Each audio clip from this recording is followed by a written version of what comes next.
Welcome to episode 420 of the Geeks for the Win podcast, the tech and gaming podcast from the geeksforthewin.com, where we cover all things geeky. I'm your host, William McDonald, and I'm joined with my co-host, Stuart. It's 420. Smoke weed every day. I had to. I'm not gonna lie, I had that as a text tone in high school. Because, high school. Because, high school. Yeah. And immaturity. And, yeah. But, yeah, I love you have, was it 4-leaf clovers on the... I was like, oh, what is there? There can't be an emoji for... No, there's not, but close enough. Yeah. And it's funny because this is the week of 422. It just happened to work out that way. Yeah.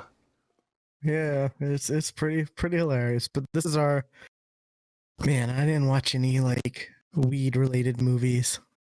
Darn it. I'm pretty sure somebody was smoking weed in one of the ones I watched. Oh, I'm intrigued. But this is the TV movie version of the podcast. This week we're covering what we've watched the past, couple weeks. So, what have you been watching, Stuart? Well, I guess I could start with the ones I'm pretty sure somebody was smoking in. I watched the HBO documentary series Q Into the Storm. This was all about QAnon. Are you familiar with QAnon? Yes. Okay. You probably came across it kind of how I did. It was talked a lot during the storming of the Capitol. Yes. Well, that's because a lot of the people who believe in the QAnon conspiracy were that was one of the major groups who did it. It's like a website group thing, right? Okay. There's a website component. Yes. It is all. It is an all online thing. That's what the whole thing is. Yeah. It is. Okay. See. I know it. I can't explain it. I'm trying to.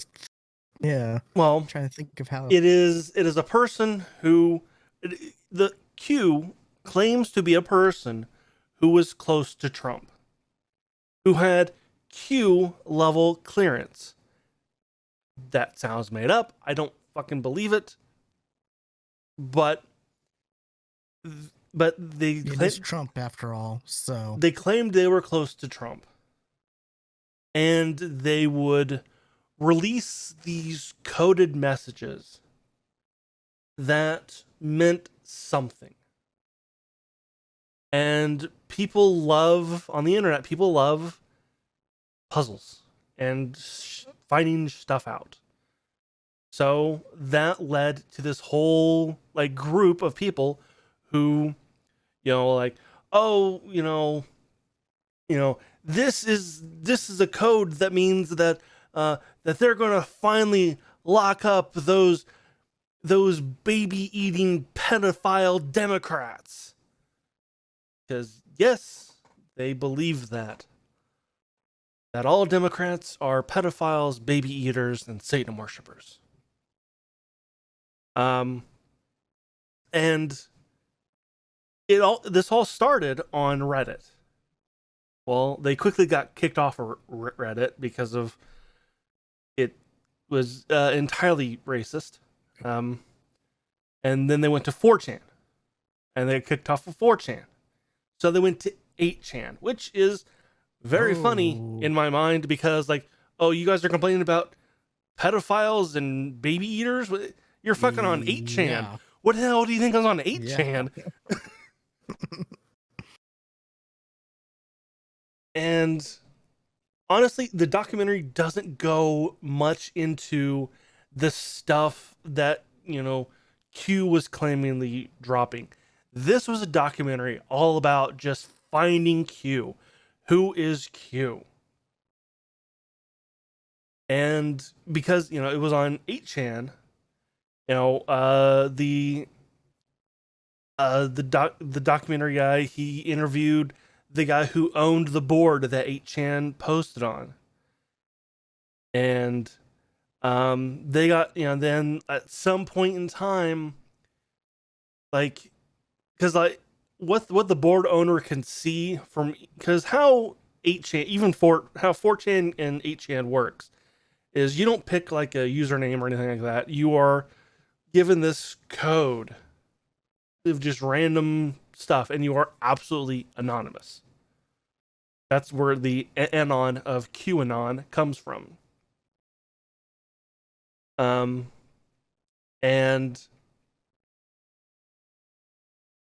Q would always post from, and then like the board owner could not see like the actual IP address of each poster or each user, but they could see like a jumbled code of their IP address. And Q would post from different IP addresses, just hiding his identity. Well, at some point, Q's writing style changed, and the board owner noticed that the IP address started coming from one. It was static. It was the same one. Like, but this isn't Q. This is a phony. This is a fake. So he contacted the the site admin of 8chan. His name was Code Monkey. And Code Monkey was saying, nope, looks fine to me. All good. And the documentary actually ends up just following, actually going and finding this Code Monkey and just kind of following him around, as well as his father, who bought 8chan from the creator, because the creator couldn't keep up with the users of the site. And it ends up the documentary kind of ends up following the creator, the owner, and the admin. These people are fucking nuts. All of them. They're all insane. And the documentary, I'm damn sure, guys, like, okay, yeah, we have found Q. This is Q. We know who Q is. And it is definitely worth a watch, because like it goes to some odd places, and like there is definitely some money behind this documentary too, because like the dude is, because like where the creator, owner, and admin, they all live, is the Philippines, and the admin frequently lives in Japan. And this documentary like spans like 2 or 3 years, and like the guy is going, he's world hopping, during this time, and like it is a fascinating just look at, like, these people are fucking nuts, and I definitely recommend people watch it. Also, beware, there is quite a bit of porn in it. I was not warned of that when I watched it. Like, Oh, wow. like, whoa, I wasn't expecting porn, and like quite a bit of it. Because, well, the owner, who is he just comes across as an absolute sleazebag. He got his first internet money kind of by owning a porn sites. Yeah, okay. So Yeah, 8chan is not what you want to. Yeah. no, but it's fascinating because and at some point 8chan was shut down because of the shootings and stuff that were happening, and the shooters were posting their manifestos on 8chan, and they were being celebrated and what have you.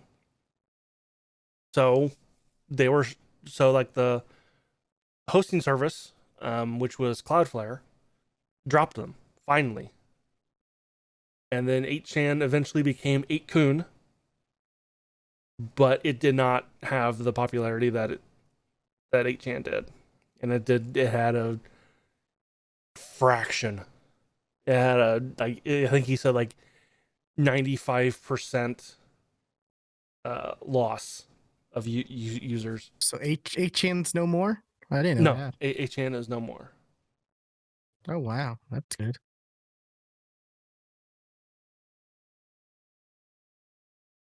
Yeah, it has been around for a couple years apparently. I didn't know this either. Really? Because I thought, like, wasn't last year there was a big scandal with some game studio or who did something on 8chan? Or was that even longer ago? It had been longer ago because like the whole thing was like it was shut down like 2019.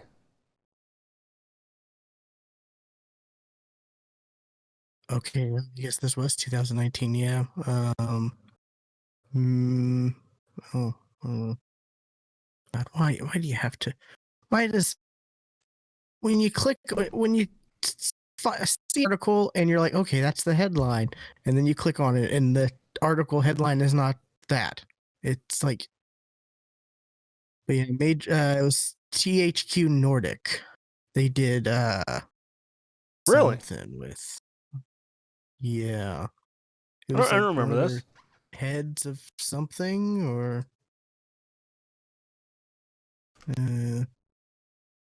they were doing an eight. They tweeted, "We're Oh, doing an 8chan they did an AMA," AMA on 8chan. and I do remember that. yeah, yeah, that was a God. I didn't.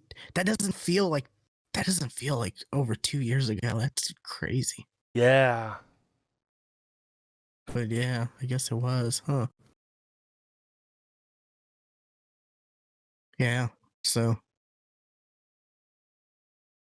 yeah, 8chan's just like that. I always associate that with like that's the scum of the internet right there. Yep. Like Yep. the That's scum of the internet that you're able to access easily. yep. You know, because And there is like the dark web, but you've got to do like weird stuff to access that, right? and what the QAnon people do, like, because like there are what people called QTubers. You know, people Oh God. who collected and went through all of the information and spat it back out on people on YouTube. And most of them never even went to 8chan. They went to a website that just collected what they called Q drops. And one of the people, it was like, like who firmly believed that that all Democrats ate and fucked babies. Or like and like the documentary guy was like, you do know there's quite a bit of child porn on 8chan, where this all stuff happens. Like, oh, really? I had no idea. Like, yeah. I mean, that's what I would have if you would have asked me what to describe 8chan. I would have that the child pornography would have been on the top of my description. Yep. Mine too. Like, I feel like we've been put on a list just because we said the word 8chan over the internet. Well, not not even visiting the site, but just saying it. I feel like we're on some like NSA list or something. With the stuff that we say playing video games, we've been on a list for a long time. Don't. Like, we don't say a lot. I mean, it's not like we. I'm not sure what you're getting at. How many times have we said the word bomb? Oh, that, yeah. Okay, yeah. I thought you were getting at, like, I don't know, like we were like some of the Call of Duty players, the stereotypical Call of Duty players, No. or saying horrible stuff. It's like, oh, we don't really say horrible, but yeah, No, we say true. the keywords like, bomb and president. Like, oh, I just raised a flag right there. Yeah, that's true. But yeah, I recommend this documentary. It's well done, it's fascinating, and the people are nuts. So it made a good story. Okay. But like I said, beware, quite a bit of porn. But legal porn. I'll mention that. Legal porn. Legal porn. Okay, I gotcha. All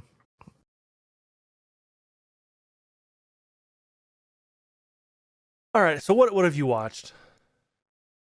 Let's start out with my pick of the week or movie, whatever. I don't know what we're calling it, but Pick of the week. This week's was delayed because I ended up watching like most of the MonsterVerse last week or last time. But this one is Mad Max Fury Road. Yeah. I'm curious what you thought. It was all right. I didn't feel like it was as great as everyone made it seem. Maybe because like I just don't like I for the most part I didn't like a lot of the visuals, and I thought it was way too over the top. Like, I mean, it was Mad Max. yeah. I guess, but I don't know. I've never seen the originals, so. Oh, really? Yeah. Oh, so I'm interesting. not sure if they were that over the top, but like Thunderdome definitely was. Road Warrior not so much, and the original Mad Max, like it's a different movie completely. Yeah, but as far as over the top goes, I mean, like, you had the guy playing guitar. The Doof Warrior was amazing. Come on, that was like the coolest part. And the guitar, like, spewed fire or was attached to like a flamethrower or something. That, like, oh my god. And apparently there's actually a reason for it. There's actually a reason why it shot fire. It was signals. It was, like, hey, we're turning left, hey, we're turning right. Because like you couldn't hear the actual guitar, which is like the same as like a drummer boy going into war. Oh yeah, and they had a bunch of drummers. Yeah. Yeah. But like you couldn't hear that stuff very well over the roar of car engines. So there was fire that came out of the guitar to signal what the group was doing.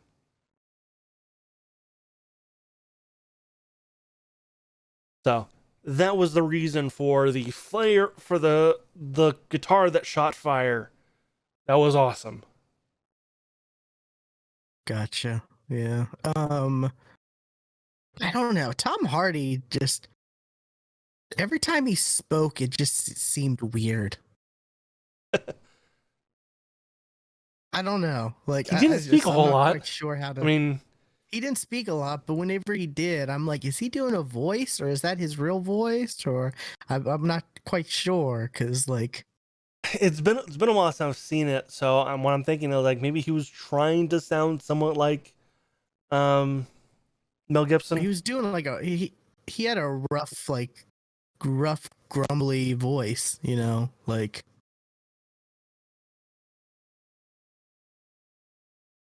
he was trying to like, oh, I'm a badass type voice, you know. And it was just like, okay, yeah, you kind of are, but like, I don't know. I'm not quite sure I know what Tom Hardy's actual voice is though, so It's not too far from that, actually. really, Yeah, okay. if I remember correctly. Yeah. So, but there's one one of the podcaster I listen to a lot. This is his favorite movie of all time, and you know, anytime somebody even references Mad Max, he goes, "Oh, the greatest movie of all time," and he'll just throw out references all the time, and it's kind of funny because nobody loves that movie like he does. Yeah. I don't know. Just some. I mean, it's just a lot of it just didn't click for me for whatever reason. Like I understand it was, you know, there was some stuff I really liked about it and it was great, but like it's just man, Well, it also like it was if you're thinking that you missed something because you didn't see the other movies, you're not. oh Like yeah, it's like a this reboot had or literally nothing to do right. with. I don't think so. I don't think it was a reboot. I think it was just another Mad Max story. Like, but it had nothing to do. Okay. It had nothing to do with anything from the previous movies. Just like And any of I'm them do. I was confused because like how long has it been since society in the movie since society because doesn't I thought he referenced he was a police officer or something like that. Yes, yes, he And did. I'm like, wait, the Earth, what? And then, yeah, I was Well, confused. Like that really also, confused me. what it was is not clear at all is they're driving on what used to be the Pacific Ocean. Oh yeah, they make like they're like salt. They talk about it as salt and stuff like that. So I kind of got Yeah, like that that from used to be the those Pacific clues. But Ocean. yeah, a lot of people would not have got. I mean, if you didn't hear like if you didn't really think about it when they were talking about, you know, there's nothing but salt when you Yeah. go there, like then yeah, you could have easily not have understood that. Yeah. Yeah. But yeah, I don't know. It's very graphic too, and not just like violence graphic, but like when they're showing like the women pumping the breast milk, they're, you know, like it's just like, oh man, that's no, thank you. Yeah. And then the dude drinks it, and I'm like, no, no, thank you. Like, No, no. I, I'm good. I'm good.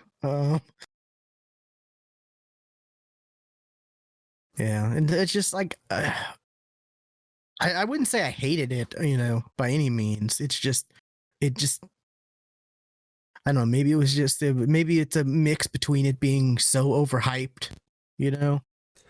I think Because it was kind of overhyped for you because like I saw it like I don't know if I saw it in theaters or not, but like I def I didn't love it, but like I thought it's okay. It's good. I would watch it again. yeah, and I like Charlize Theron in it. Then again, I like her in most things Sure. Yeah. Uh-huh. because she's awesome and she. God, I want to see the Die Hard reboot of her with her in it that people are like like petitioning and trying to get, and she's even said she would be down for it. You know, that Okay. would be awesome, wouldn't it? Yeah. Like I'd be down. That'd be awesome. Yeah. I'm okay with that. I I exactly. I like Die Hard. I love Die Hard actually. And those last couple Oh, I know movies you love Die Hard. Yeah, sucked. Especially that last one. I have. I haven't seen the last one. Yeah. Well, Bruce Willis has given up. on acting. Like, he really has. Even if he's in movies, Oh, he's given up he gave up a long time ago. And I was like, okay, yeah, yeah. maybe you shouldn't act anymore. Have you seen the latest movie he's in? No. I think it's with him and Frank Grillo, the dude who was Crossbones in the MCU. And it looks like I almost typed in don't milk. know. Mel Gibson. It looks bad. Like, at least from the cover art, you know. Well, it's not McLean. Is it No. Comic Sin? Maybe.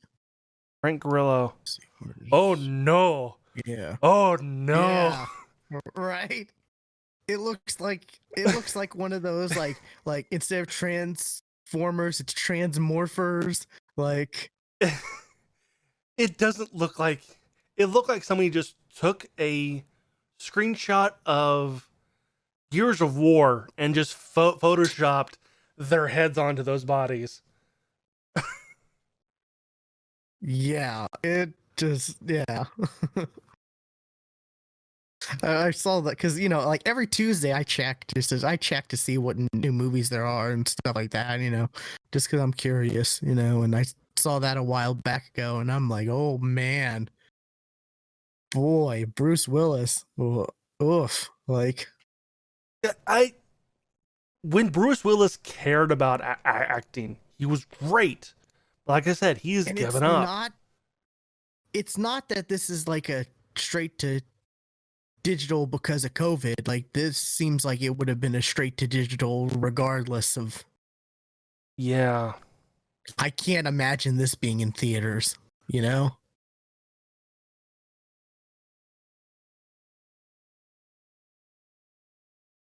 But yeah.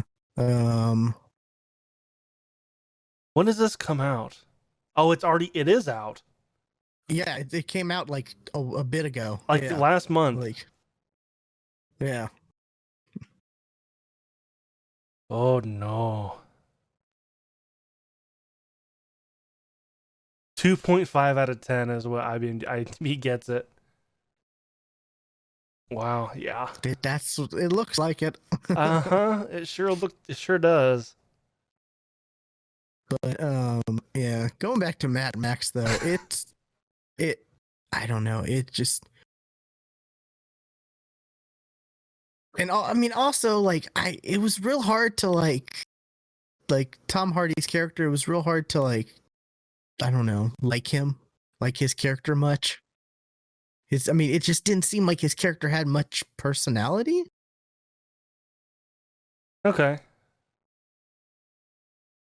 And I kind of get that, he was kidnapped and tortured and became a blood bag and all this and that, but like, you would think he would. I mean, like, him seeing, like the wives or whatever, and they're trying to escape. You think he would kind of like be more understanding of that situation and stuff like that, and not like his initial reaction was, I'm gonna leave y'all behind and just get out and go my own way and all this and that, and. Yeah. It just felt kind of weird, like you would have felt like he would have sympathized with them a little. Them being kind of prisoners and him being a prisoner as well. But I did kind of like what are they called? Not War Boys. The something boys. War Boys. Yeah, I did like the one who I liked his character growth. I did think that was well done. Right. That was handled really well. Oh, I'm trying to think of his name. The one who Nicholas Hoult. He played Beast in the new X-Men movies. He looked familiar. He really did. But it's just that thing where it's like they were all bald headed and Right, yeah. skinny white people, and like it was just. But yeah, he looked really familiar. But yeah, okay, so that makes sense. Man, that's a damn good actor right there. If he was able to play that role and Beast from X-Men, oh my god! Oh, he also I never would have he also guessed. played a zombie too. So you gotta remember that. You don't remember that Warm Bodies? I never saw all of that. I only saw bits and pieces of that. The Actually, zombie who falls in love. yeah. Well, actually, no. Did I watch it all? I don't know. I might have, but it just, yeah. I would have found it weird if you would have stopped watching it partway through, because I thought it was a good and funny movie. I guess maybe it just, maybe it just wasn't that memorable. You know. Yeah. I remember it being excited, kind of intrigued about it. You know, when it was coming out, just because. It was like, oh, it's like kind of like Twilight, but with zombies. Pretty much, but better. It was a funny. and this is pure. It was a much better love story than Twilight. I know that's a joke, but this was actually a romantic comedy. That's the go-to line. Yeah.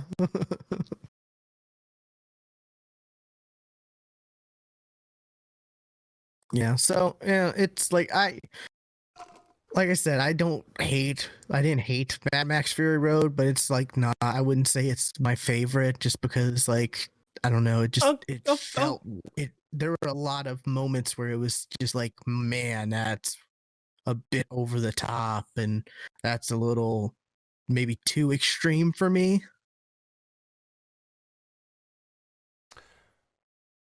See, you and I kind of have different reactions. Like, you're like, man, that's over the top. You're like, man, that's fucking over the top. Some of the stuff I understood, I appreciated and liked, but like I said, like some of the stuff was just too graphic and not just the violence way, like I was saying, Well, also you gotta, George Miller. He likes everything to be practical, so pretty much everything you saw was real. Yeah. Including the dude strapped on the hood of a car playing the guitar, that actually worked. All that shit worked.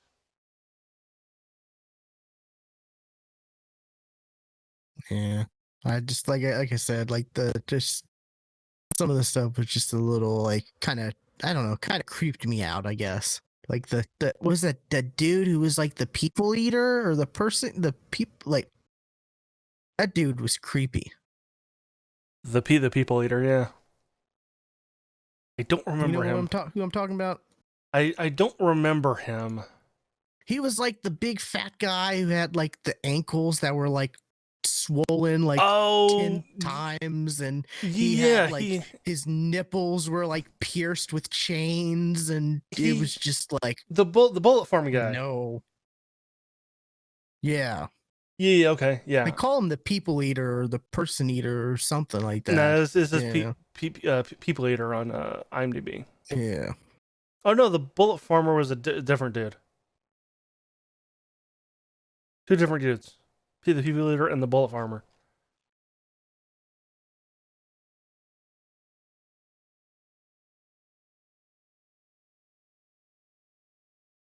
I'm not heartbroken that you don't like Mad Max, because I'm like, I thought it was good, but like I didn't love it like a lot of people did. Oh, it's the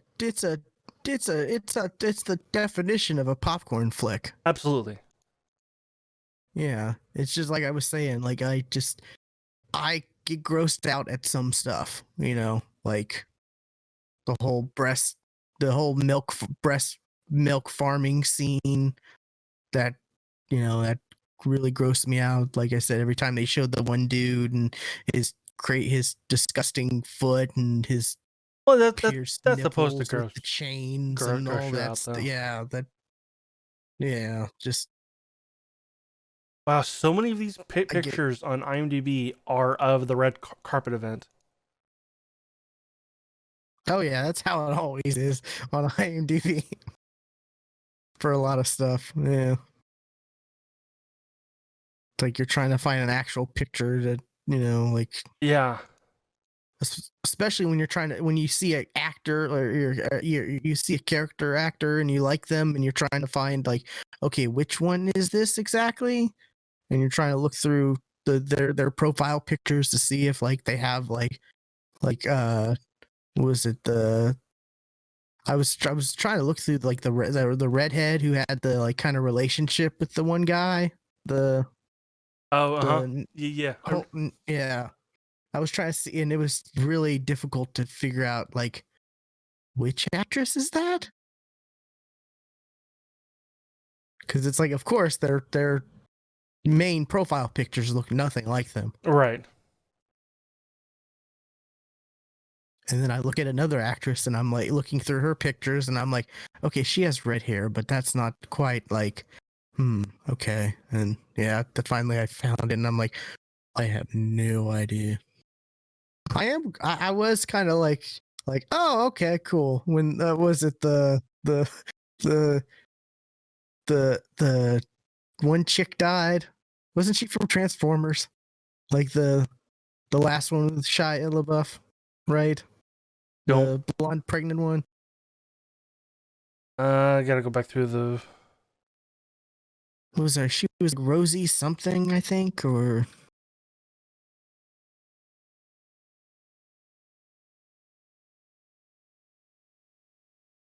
Gotta find, because there was a picture I just saw of all the women. Okay. Rosie Huntington Whiteley. Am I? Yeah, she was in Transformers. She replaced good old Oh, thumb or toe thumbs. Megan Fox. Yeah, I knew her name. I just like calling her old thumb toes or thumb toes. No. You, 'Cause- you had it right the first time. Yeah. Either way, yeah, her thumbs look like toes, and it's weird.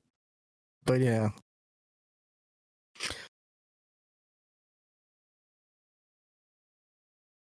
yeah.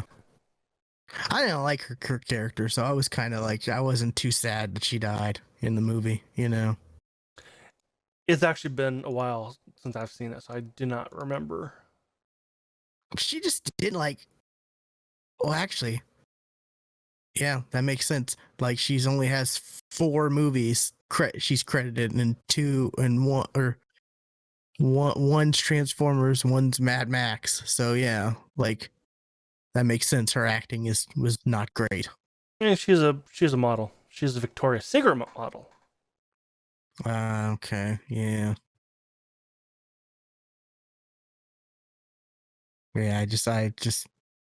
I remembered her from that Transformers movie, and that just had a bad like association, I guess. So, Well, it anyways, actually looks like Transformers and Mad Max are the only actual movies. yeah, I'm seeing that. Yeah.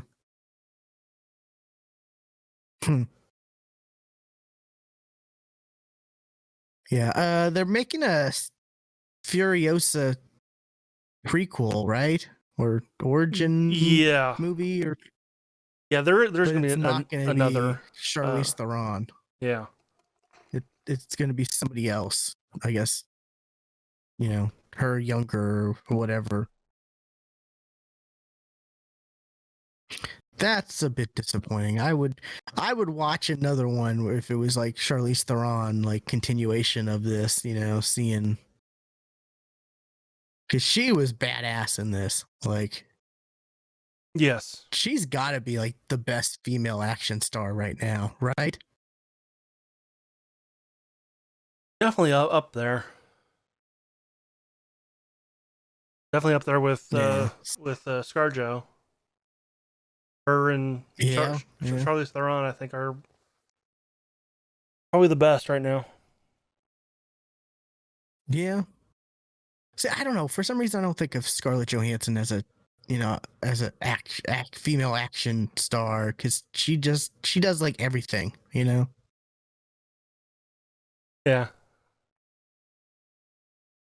Well, so I've does seen Charlize more. Theron. Yeah, but I've seen more of her not doing action stuff than action, I guess, is what I mean. But yeah, I would totally agree. She is an female action star. So, but yeah, what's gonna be my next pick, Stuart? Oh, let's see. I'm thinking Battle Royale. Okay. 2000s Battle Royale. You finally see like where all of the whole thing started, of people wanting this type of game that they made in DayZ that then evolved into its own genre of video games.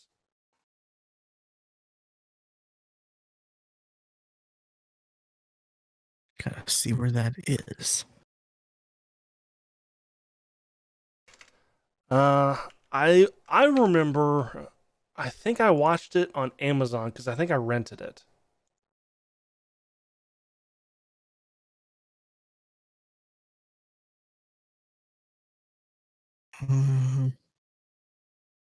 Okay.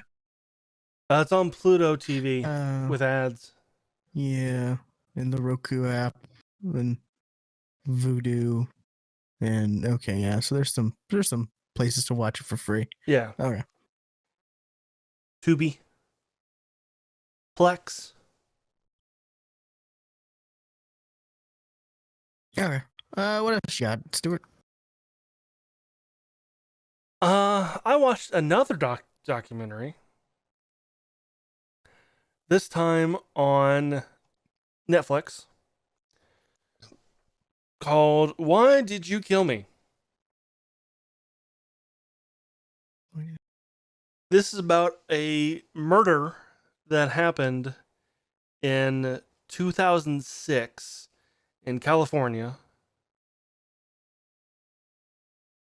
where this brother and sister pulled up to a stop sign, and this gangbanger who was standing on the corner took out a gun and started shooting into the car, Oh God. killing the sister. And the documentary, well, apparently right after that, um, you know, this was in an area where like it's police aren't really welcomed, like, and the family involved also, they had some priors, so like they didn't quite trust the police, so they weren't quite as forthcoming as they maybe should have been. Um, but it not really even wouldn't have helped, but it still kind of gives you the idea of kind of how this family was. Um, and the mother, she was, she's a trip. Um, she used to do apparently used to do a lot of meth, and you could tell. Um, and her and the girl who was killed, her cousin found out that, um, like a lot of the gangbangers in the area are on MySpace. So they made a fake profile to try to maybe lure out, like, hey, you know, hey, let's go out and party. Woo, hey, do you happen to know, anybody who drives this kind of car? That kind of a thing. Trying to find the car, of the, because after the shooting, the dude jumped in a car and then ran off.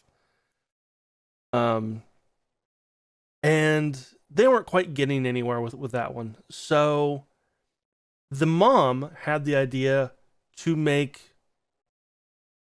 the the girl who was killed create her as a profile to try to lure the killer out. And they started acting like she would have on on the internet, talking like she would, which is creepy as hell. That sounds pretty creepy, yeah. But it actually did lead them to who was driving the car. They gave that info to the police, and because he's a gangbanger, so and snitches get stitches, that kind of thing. He wasn't really talking, so the police let him go. Pissed off the family. Mother had the idea like, oh, I'm gonna lure them all out to the desert for a party, and then kill them all. Then her sons talked her out of that, fortunately. But eventually they told the police what they were doing. And eventually they gave over the account and passwords and all that stuff to the police.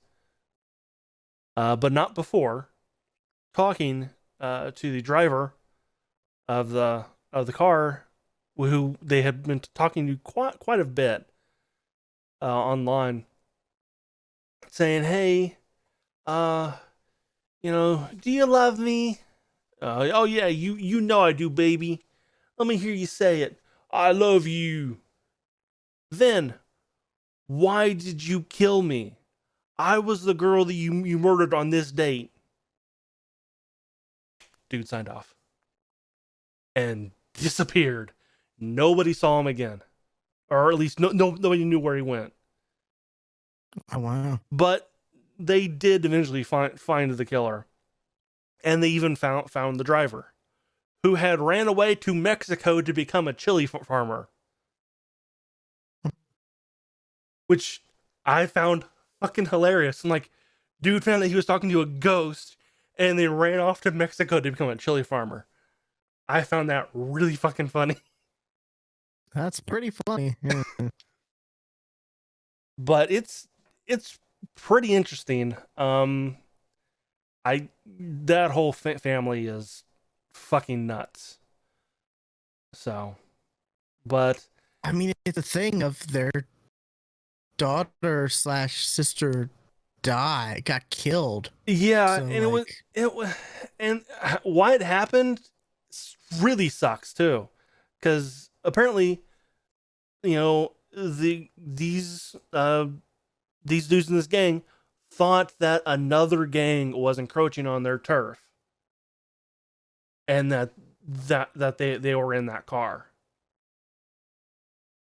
when like they had nothing to do with any gangs at all. yeah. So this is like that sucks. And apparently, like, Yeah, and it doesn't go into this, but it's a brief mention and it's out. But she was married with kids, and like they weren't even on the wow. on the documentary at all. Like, hello, what, the kids? Do you not care? Like, what? Okay. Like I said, mentioned once. If anything, like, that would make people more, like, sympathetic toward the situation, or, but yeah, And it can really mess with you when you have to suffer through, I losing don't a loved know. one through killing, the murder. I don't know when this was filmed, because like the cousin who actually did all the MySpace stuff and all that, she was 13 at the time. But during like the interviews of the documentary, I saw she was like 15. But this happened in 06. Like, oh, when was this filmed? You look still like a child. But like it didn't look like It was weird. Like, I don't know when this was all done, because like some of like the sentencing and stuff that didn't happen until like 2018. Oh wow. So because it took them a while to find the dude, the driver. So I was like, when did you do this? And I cannot find that information.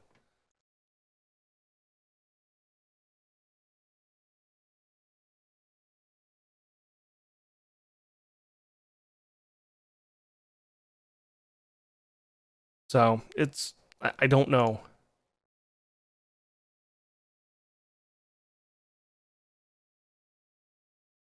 Okay, I'm gonna show you a picture of. Come on. Stop it.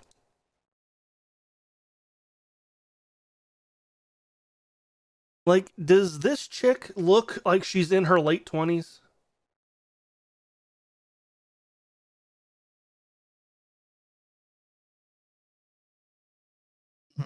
Not really. No. No. Like, you look like you're about 15. Like, when was this filmed?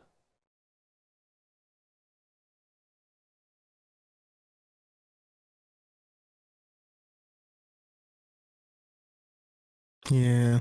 I don't know. Could it be like it wasn't the actual like family? It was just people recreating. No, because well, Like they got. they weren't in any of the recreations. Anything like that. Like, they were. No. Well, Huh. like it was actually kind of done kind of weird. The recreations were all done using like toy cars and like a scaled version Oh. of the neighborhood. And like Okay. Weird. it was, I was like, I've not seen one that looks like this.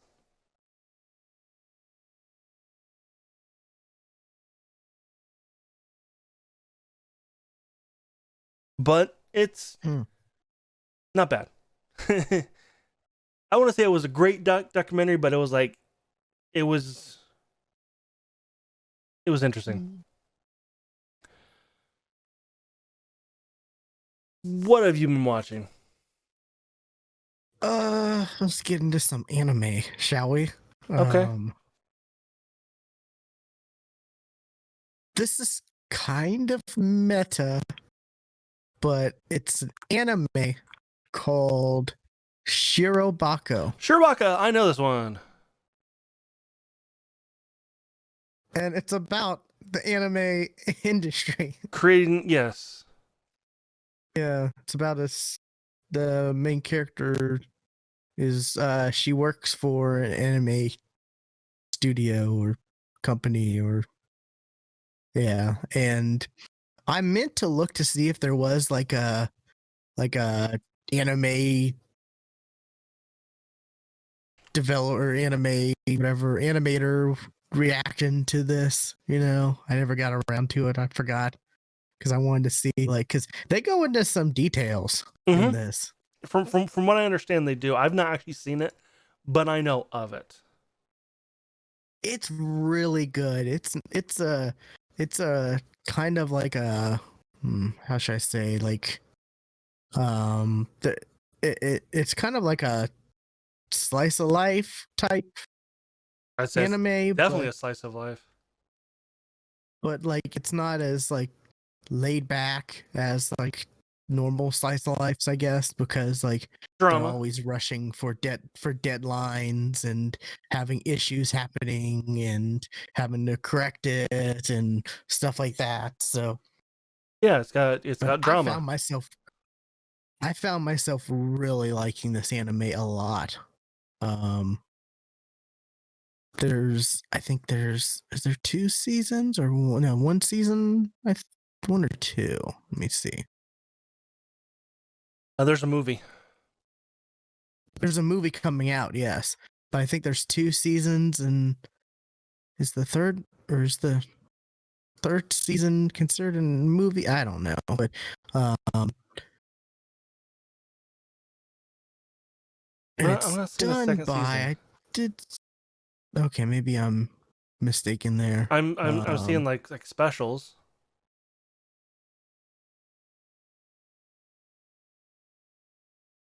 Um, where did I watch this? Was this on Verve or Funimation?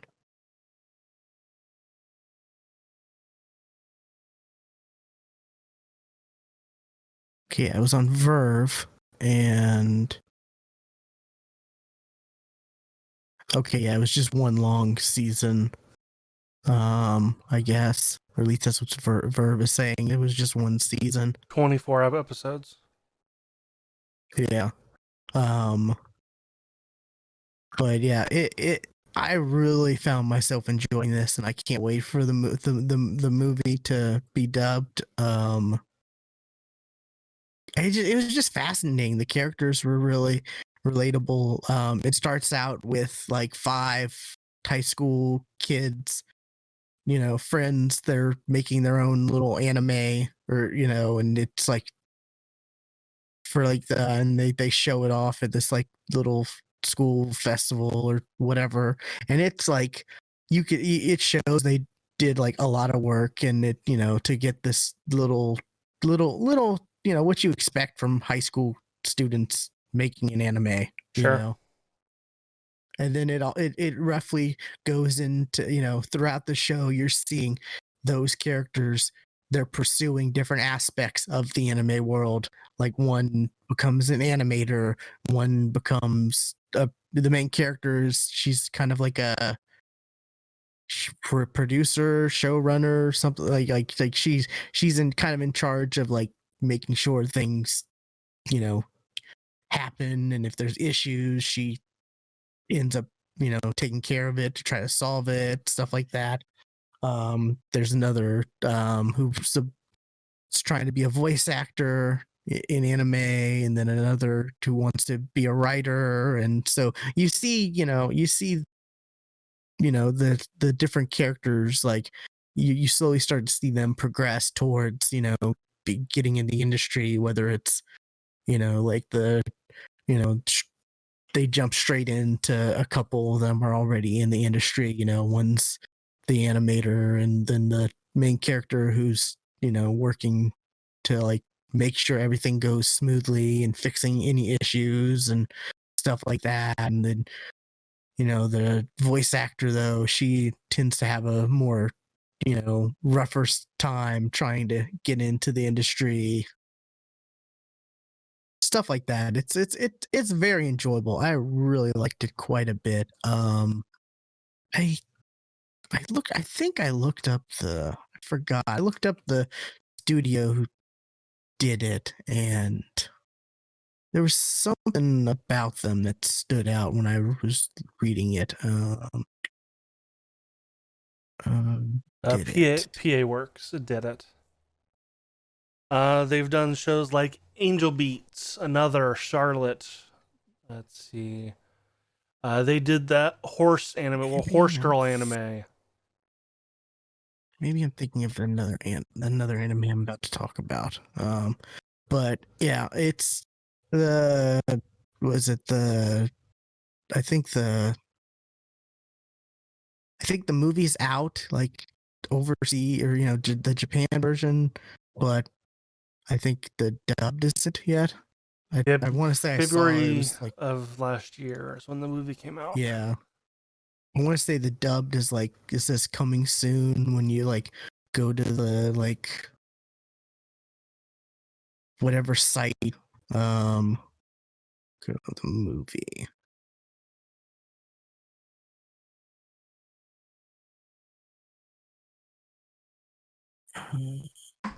Oh no, the it's 11 Arts is I think the people making it, or They're the licensors. oh, are they? Okay. Yeah, so like that says coming soon, like when you go to their website. So I'm excited for that. It was really good anime. I highly recommend people check it out. It was interesting, and I imagine like it's got to be one of the easiest animes to actually portray it being, to actually get it done, to portray the realism, Right. because it's an anime studio making the anime about anime studios. So Right, but did you ever see the anime that the anime studio is making about the anime studio?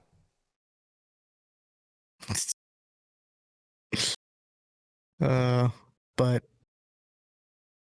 yeah, I would think like how we were like always I was first wondering about like how true the science is behind um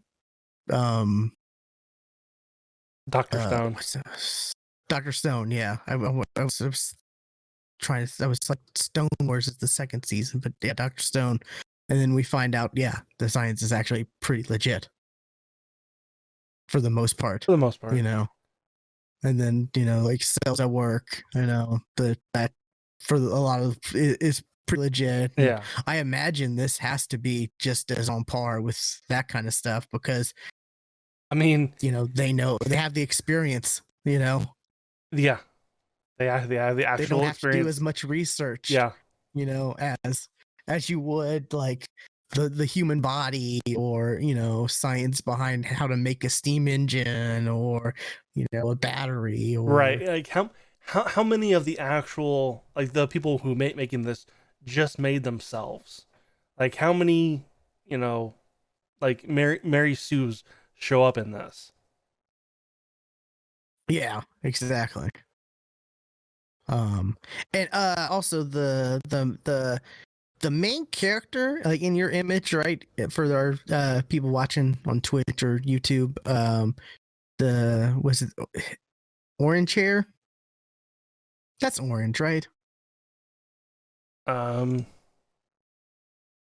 You talk about the one up front. Yeah, That's kind of like a strawberry blonde. strawberry blonde.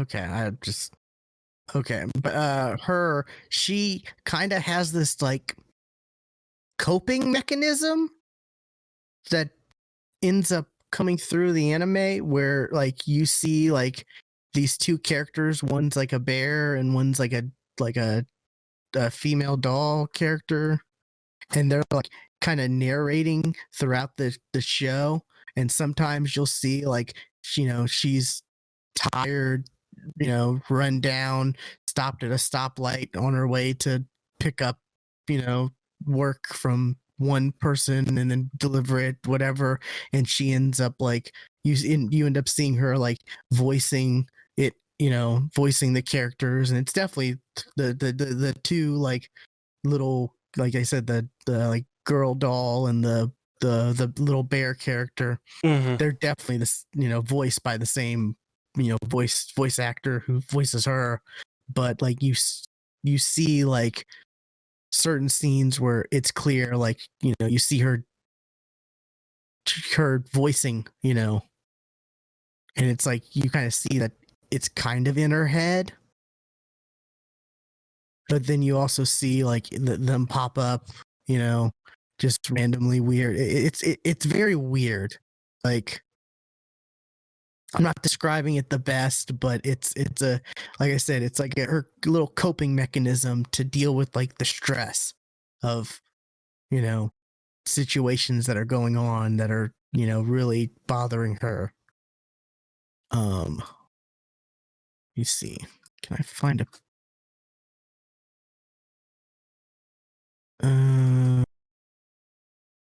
where I don't even know what the characters are called. I know here we go.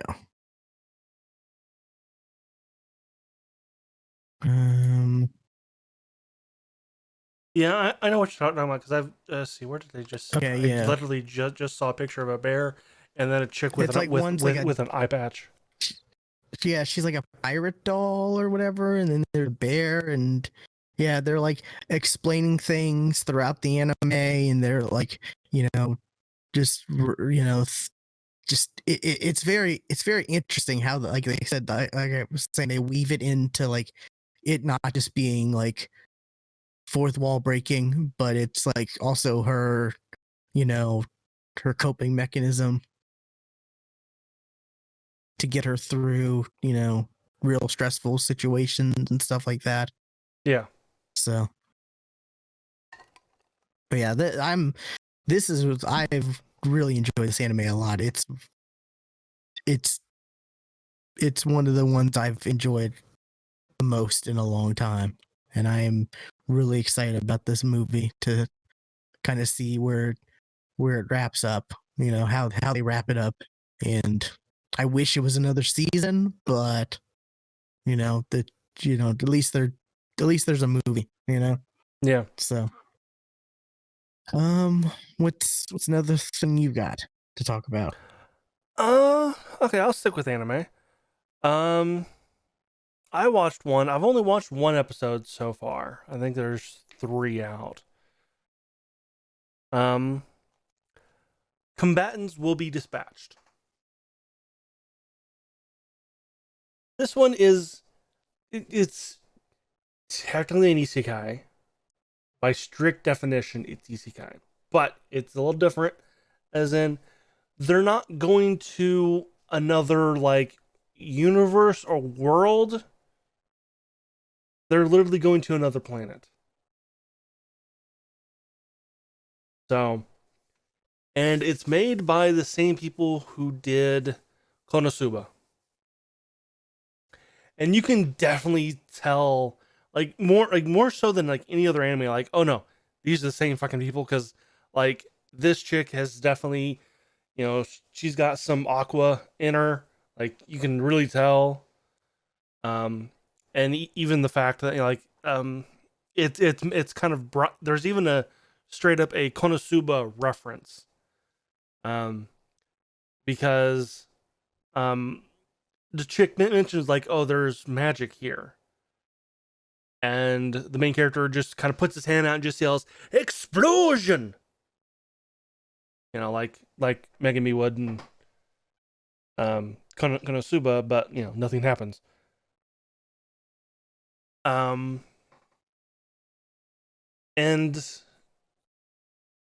like I said, I've only watched the first episode, and I'm definitely going to watch more. I just haven't really had the chance to yet, because it looks like it's going to be interesting. Because the whole point is the dude is trying to take over that planet. Like that's why he was there. That's why he was sent. He was sent there, was to take over the planet, and he gets he can be sent like weapons and stuff if he pays what they call evil points. So he has to do something evil to get evil points. Okay, interesting. So, like, trying to think of what something evil he did. I can't think of.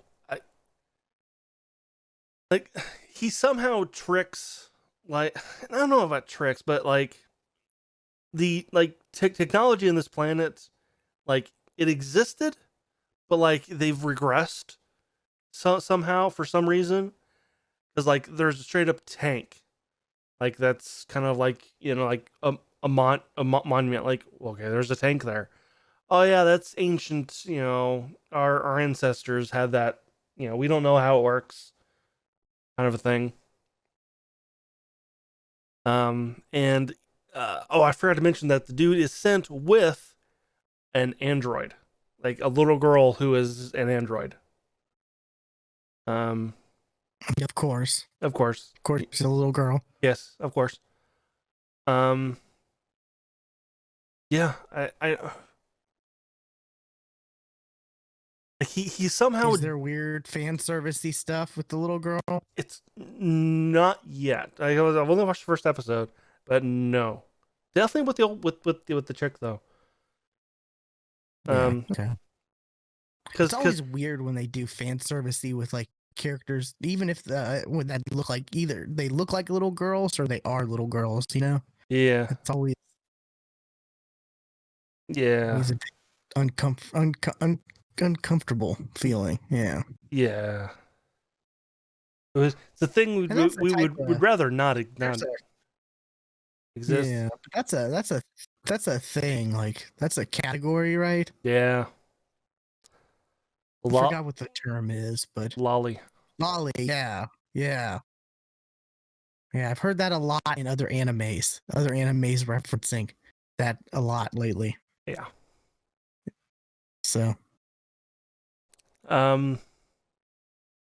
But yeah, if you liked Konosuba, you'll like this one because it's kind of it's along that same vein, with of humor and all that kind of stuff. So okay. what else have you been watching? Well, here's another kind of similar to Shirobako.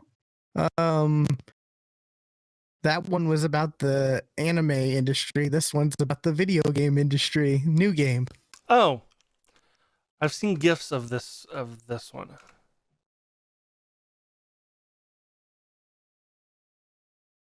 This is another. It's the same kind of situation for the most part, but instead of like anime, it's in the anime world. It's the video games. The main character, she's like straight out of high school, and she joins she joins a video game company. In fact, the one like she who makes the game she loves so much. And she's ends up learning like it doesn't say how she really gets the job, because like when she starts, they hand her a book that she has to read to learn how to like kind of do her job, and it's like kind of code for or use 3D animation or whatever, and it's kind of like, oh, that doesn't really seem realistic. You've got to like go to school and learn a lot of stuff before you can just jump into, you know. Yeah, especially with video games, definitely.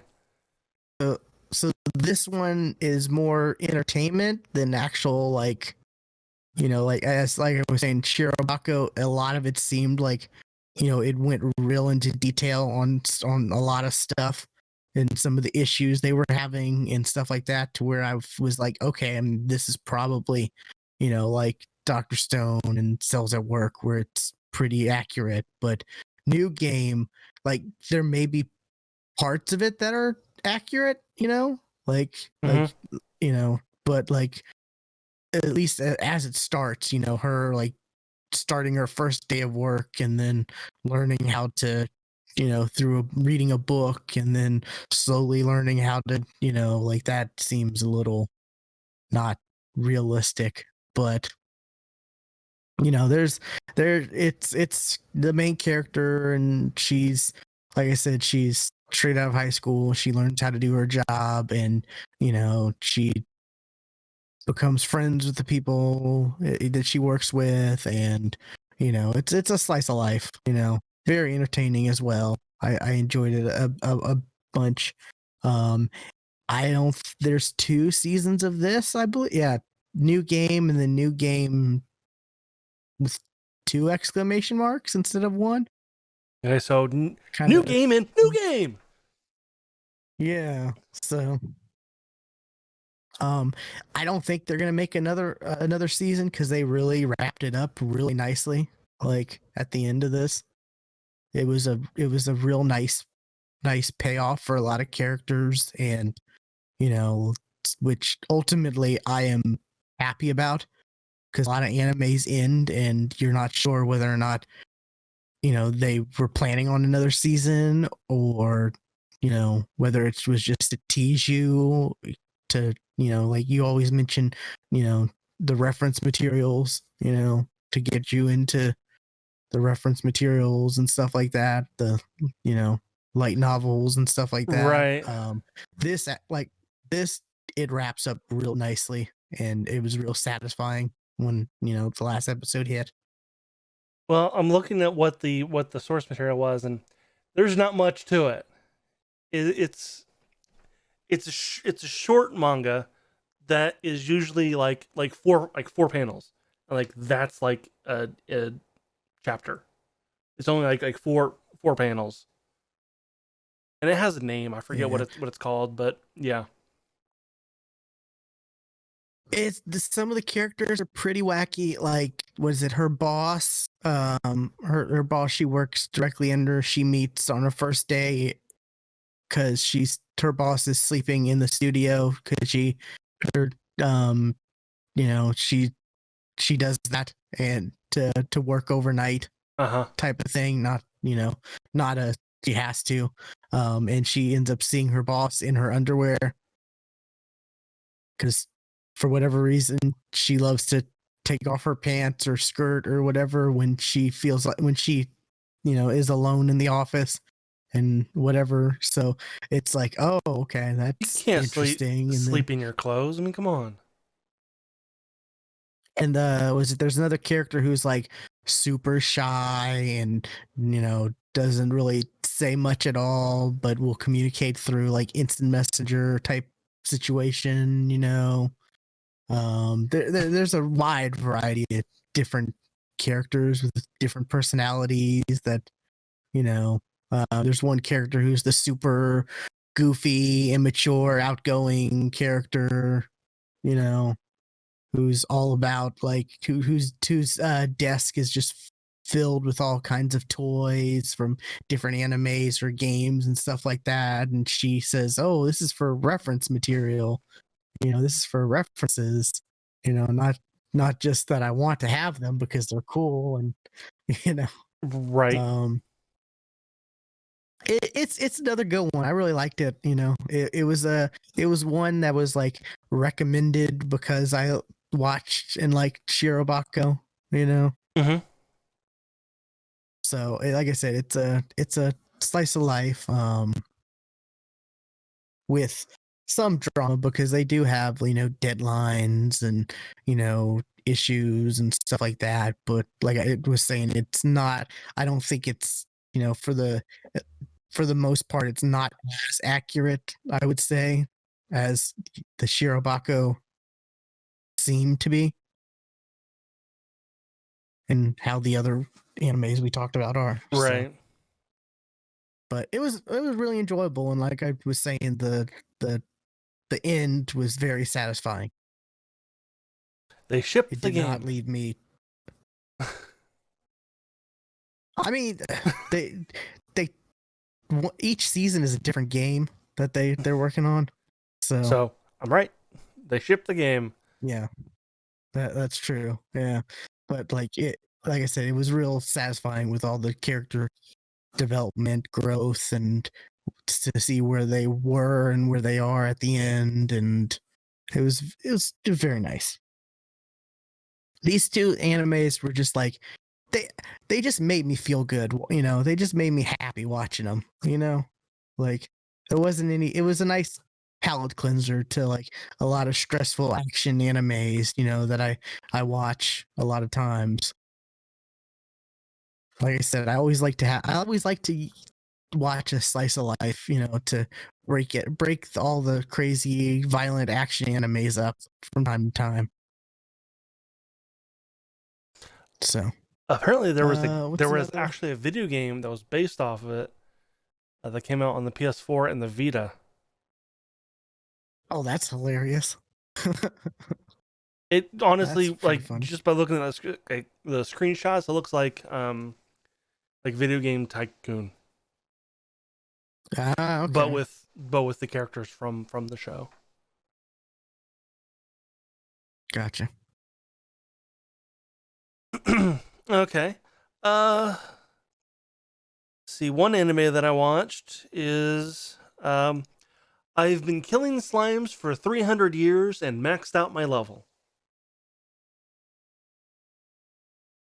This one's about it's an isekai where the main character, she was an office worker who literally just died from exhaustion.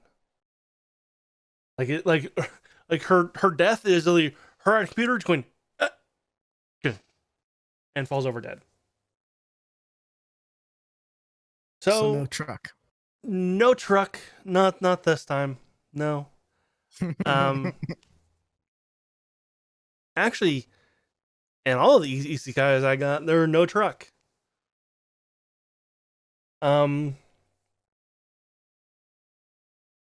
Yeah, so she decides she like so like the gift that she wants is to be able to live her next life without um just living an easy life.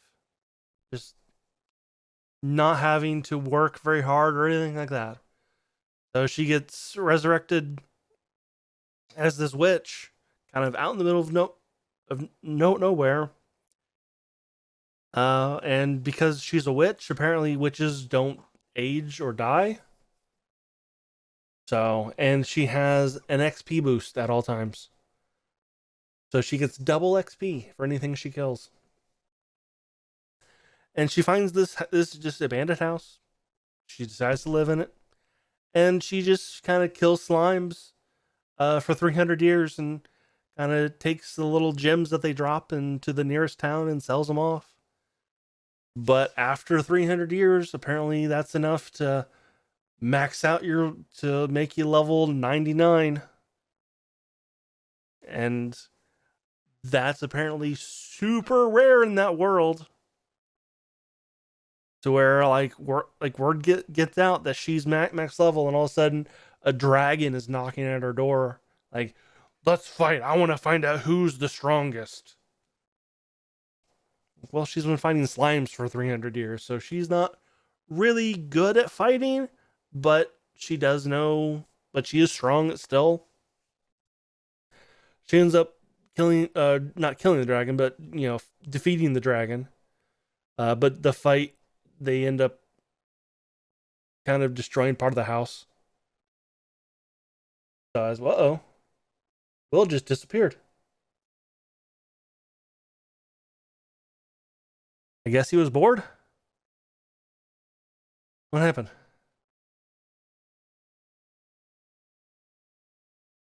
There he is. I guess. Nope.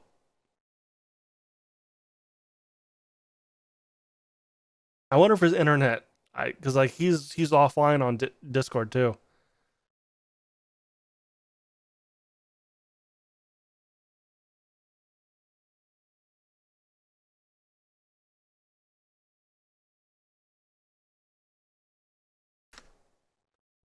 What happened? Internet or power?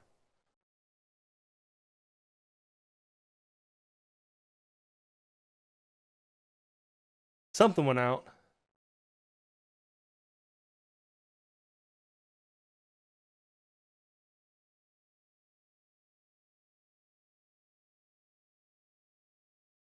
I will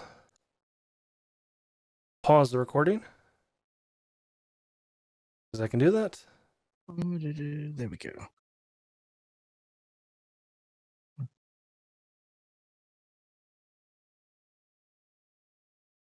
There we go. Back.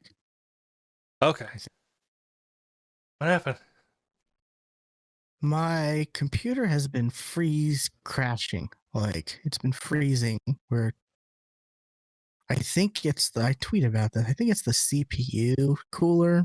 Like, I think it's not working properly. I ordered a new one that's coming in tomorrow, so hopefully that'll fix it. But Oh, okay. yeah, third or fourth time this has happened this week.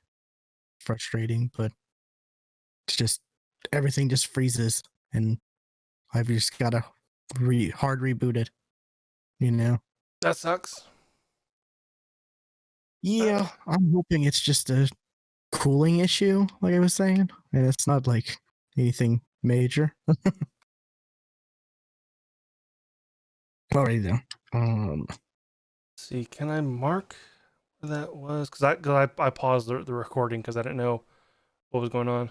Gotcha. Just put like a marker.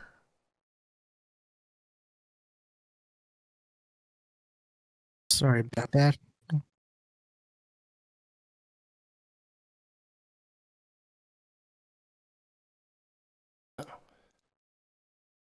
That's how markers work.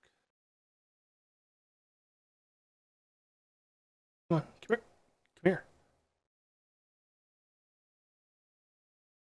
Okay.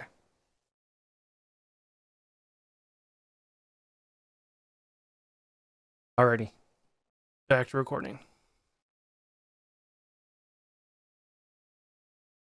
Okay, what was I saying? Okay, yeah. They ended up destroying part of the house, and as a sorry and a I'll make it up to you kind of a thing, the dragon, or the witch kind of takes the dragon and as an apprentice. Oh, and the dragon can apparently can transform into a girl, because of course it's a girl. Of course.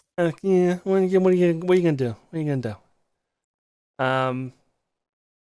So just kind of like a teach me your ways kind of a thing. The witch takes the dragon under her wing, and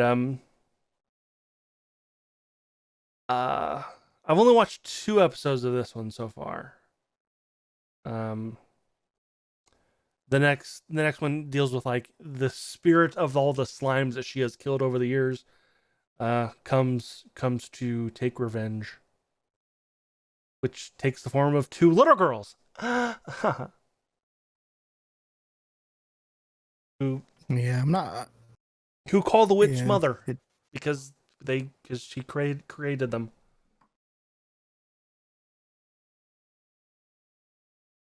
yeah. This is one I'm interested in, but it's not dubbed yet. So Yeah, it's this one. I was expecting this one to be a little bit more actiony than like I I think I read the synopsis wrong, because I remember it said like something like she levels up, people find out, and like a party comes to her, and then they go off on an adventure. That has not happened.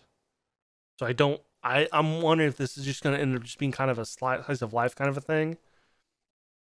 And yeah, I've not looked she up gets to anything. like level 90 something, right? Not 99. Yeah, I read the description of this the other day. Yeah. Let's see.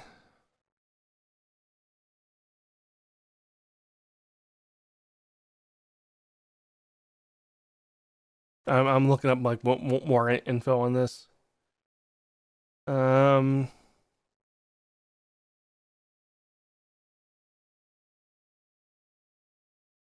Yeah, it just says comedy fantasy for genre. So I was looking to see if it was considered a slice of life or not, because it kind of seems it's going to be. So, but it's good. It's good. What else have you been watching? Pull my list back up. Okay. Another anime you've well, I guess the only other animes I have you've talked about. One is the dungeon only I can enter. Okay. I finally started watching that, and I'm caught up. I even watched the latest episode that was yesterday or the day before. I think it was yesterday. It came out. I like this one. This one's interesting. The it it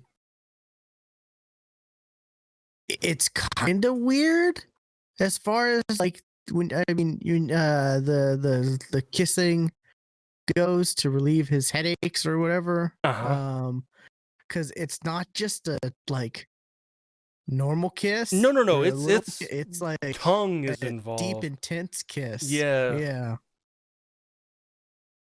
And I gotta say, one of the things that it just grosses me out is like on anime where you see the saliva, like That when that that you see string the of spit. stringy. It just grosses me out. Like And I know that like that that that turns a lot of people on probably. Uh-huh. I get that. I get that's an appeal, but for me, I don't know. I saliva just grosses me out. Like, Then I don't recommend you watch, I think it's called Mysterious Girlfriend X, I've seen that. Yeah. where she just vomits spit whenever she gets excited. Yeah. And it's like, it's not a little either, it's a lot. Yeah. I just like as far Will as like the sounds thrilled. stringy saliva, as far as like the stringy saliva, like this, like it's just I think it's the fact that they just like focus on it too much, you know, and put a lot of detail into Close up. yeah, It's a close up yeah. of the mouth. So I don't know, just something about it, just like I don't know, it just it just makes me feel uncomfortable. I don't know. But And and also, also like a lot of these animes, the main character's always like shy and timid and like never wants to, you know, whatever. But but he's yet just like, he's oh the yeah, most. sure. But Let's- apparently, like all the women just love him and want him. yeah. But this one, like, he's not as like shy and timid as most other animes, you know, Yeah. because he's actually like down to kiss her, you know, and all this and that. DTF. He is DTF. Yeah. So, I mean, nothing like that happens yet. Anyways, like they don't do anything more than just like kissing and No. like. Was it he get? Yeah. I thought it was weird how the teacher sits on his face. Yeah. That was kind of like, you're the teacher. And then what? then he goes back for seconds. Yeah. Yeah, but at the same time, he's oblivious. Like, Yeah. like his best childhood friend, you know, is willing to kiss him, but yet he's still oblivious to how she feels. Like, dude can only be so fucking dense before you're like, you're an idiot. I feel like he's slowly starting to learn, right? I don't know if you've seen the latest episode. I've seen them all Yeah. because I watched them subbed. Okay, yeah. The latest one was the where she gets kidnapped Mm-hmm. by the thieves or the phantom thieves Yeah. or whatever. I think I feel like he's oblivious. I guess, yeah. That's one of the frustrating things about anime is when the main character is oblivious to these type of things, you know? Yeah. And it's like it's so obvious. Like, but whatever. I mean, sure, guys are oblivious to things, but on the level that anime portrays them, no. Oh yeah, definitely not. Yeah, it's I like it so far. It's interesting. Lot of lot of a lot of different episodes where it's kind of like, oh, okay, like the one where they're trying to help the was it the receptionist win the contest or whatever. It's kind of like, oh, From okay, the this seems from kind of the like other side episode. from the other receptionist who is a complete misogynist, yeah, or not misogynist. She's a dom. Completely she's a dom. Yeah. So I mean, it feels like there's a lot, and it's also very weird how like they treat his father. Like Yeah. they just totally Also- shit on Also, his father. and I didn't realize this, so you just realized. You just said that, like, oh yeah, there's also the one where like his sister is also in love with him. Like, Oh could yeah, could of we course. not have Yeah. those tropes? Like, seriously? Like, could we not do that? Yeah. Was it there was a at the end of one episode there was I think it was the end of one episode there was like was she dreaming? Like it was a weird situation between the two of them. She was sleeping And on I his bed. think it was her dream. She was sleeping on his bed. Yes. Having that dream. Yes. Okay. Yeah. So yeah, that's always a weird thing too, the whole sister complex thing. As somebody with sisters, no, no. And see, I don't have any sisters, and I still think it's weird as I do, like, and I'm like, crazy no, weird. no. Yeah. Okay. Yeah. But you know, it's enjoyable. I like it. I really like I'm hoping we see more of was it Tiger or whatever, what's the lion whose name is Tiger or something, Oh, right? yeah, the lion named Tiger. Yeah. Yeah.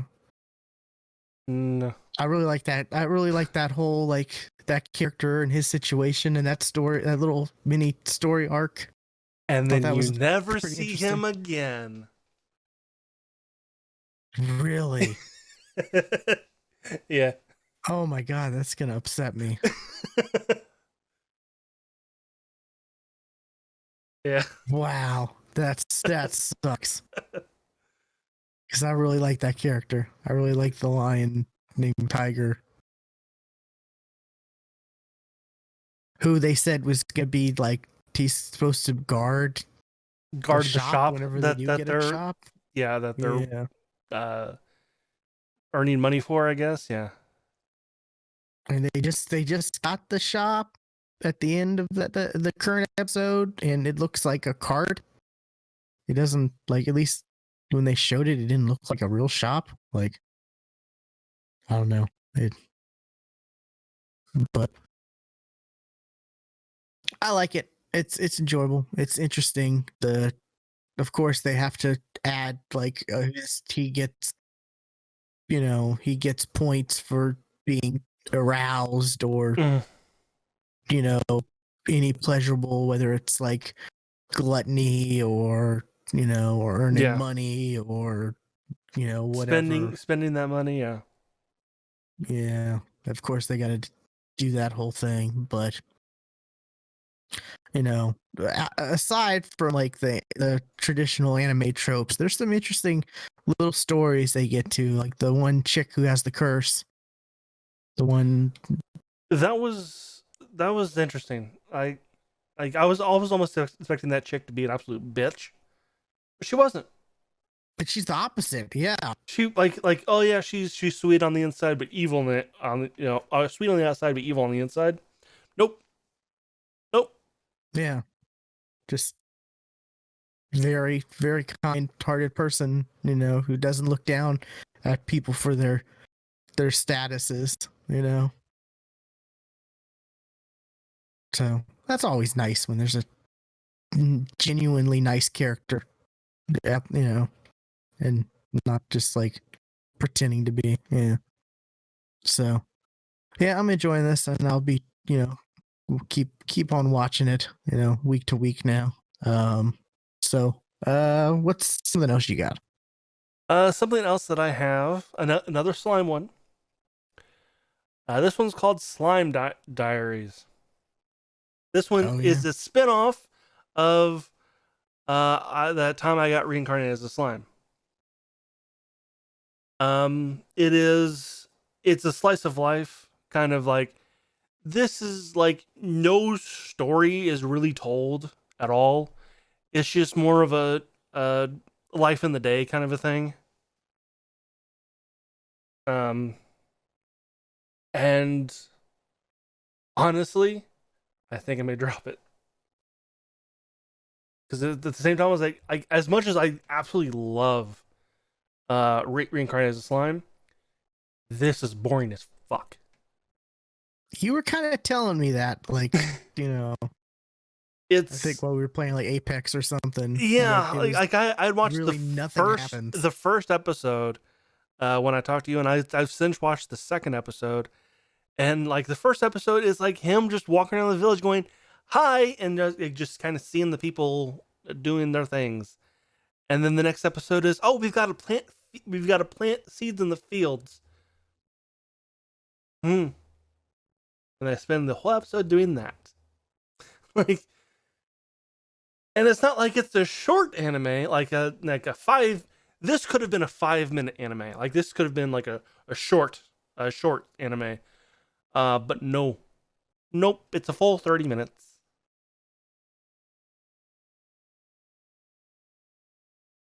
Um, but yeah, I may drop this one. I don't, just because it's boring. Um, but um, but it is more slime while we wait on the second half of season 2.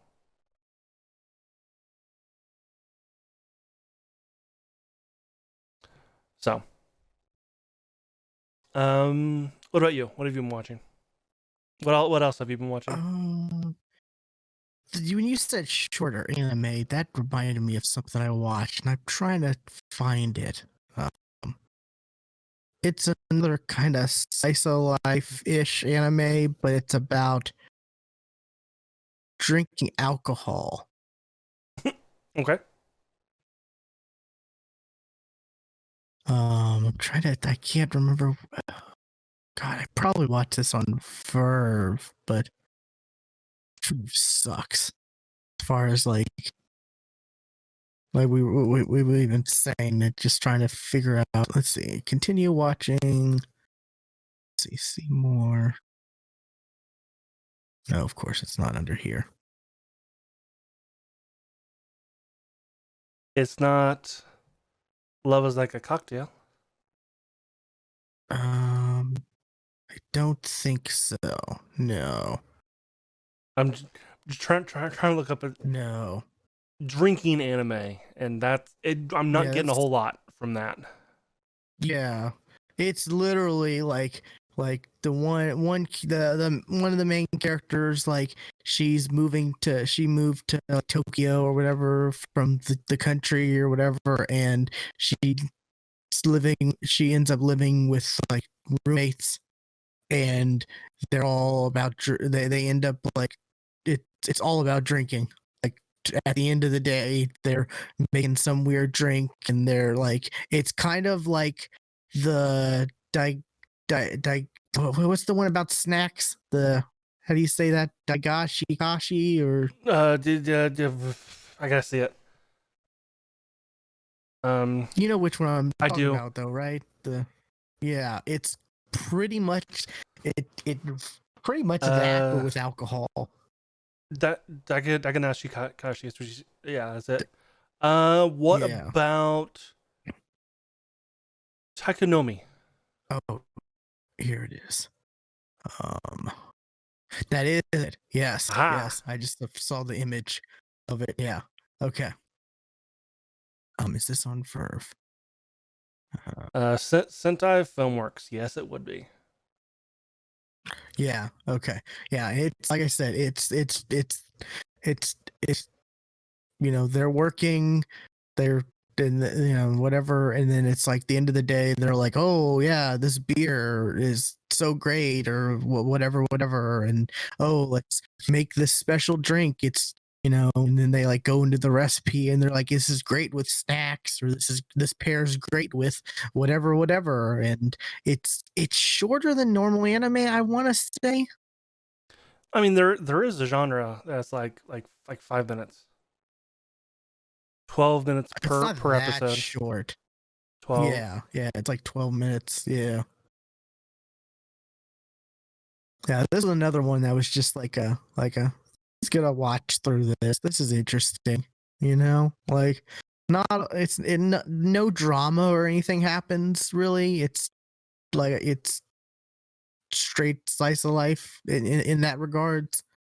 And it's real interesting, like the whole like like I said, like each episode, it's pretty much they're talking about some kind of different alcohol drink, whether it's like some special beer or some mixed drink they make, or you know, and also how it pairs great with this kind of food or that kind of food, or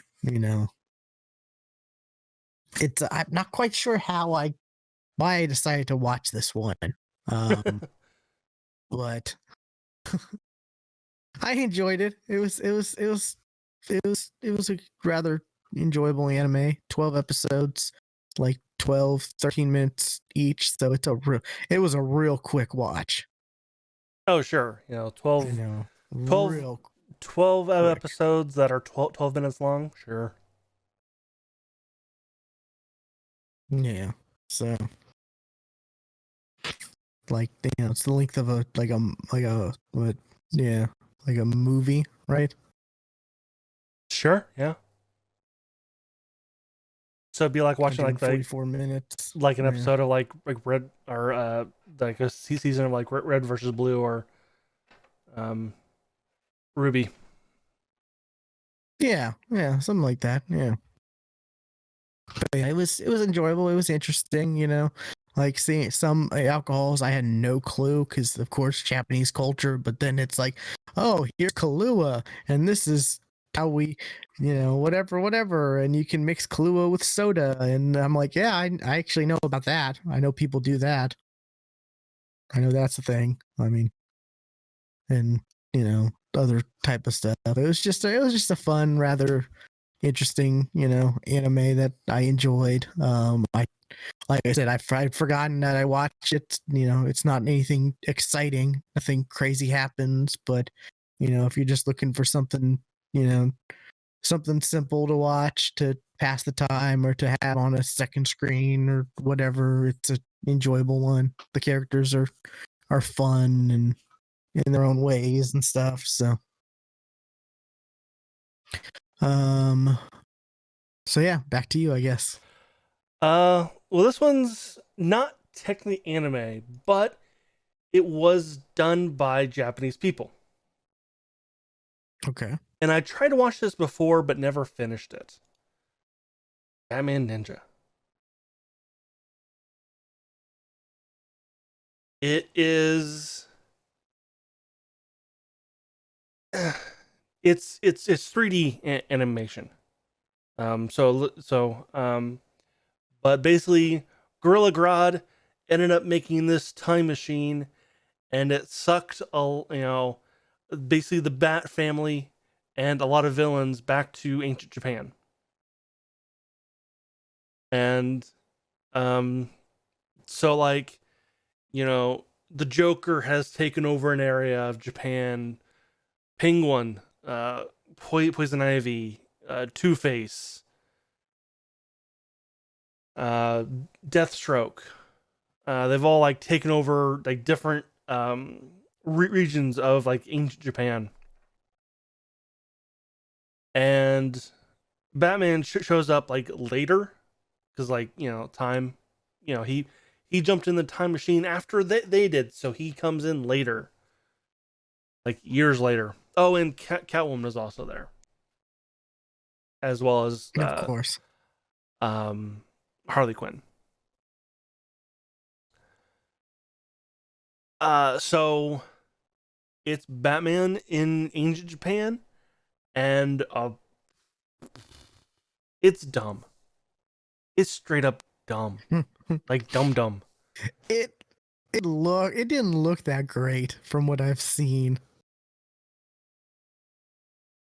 Um, yeah, like each of the villains has like their own castle, and all the castles can apparently move. Why? I don't know. They just can. Like they like literally Because that's a thing. like get Castles up. move, right? Oh, how's moving castle? You're right, they do. Exactly. Well, not only did they move, but apparently they transform into giant robots. So like Black Clover. Black Clover. Yeah, they're like the Black Bulls headquarters. Oh, Like, yeah, kind of. able to- Yes, that's exactly it. Yes, that's kind of exactly what happens. Except like all of the Yeah. castles do that, and then like Gorilla Grau's like, you know, like he ends up like just taking over. Like, oh, I planted this idea into all of the villains' heads, and because of that, I can do this. And then all of the castles then transform and become like and combine like Voltron, like straight up like, are you fucking serious? Become a even bigger I mean, robot. it's supposed to be a Batman anime, right? So And then how they fight it, and then how the Bat family fights it is.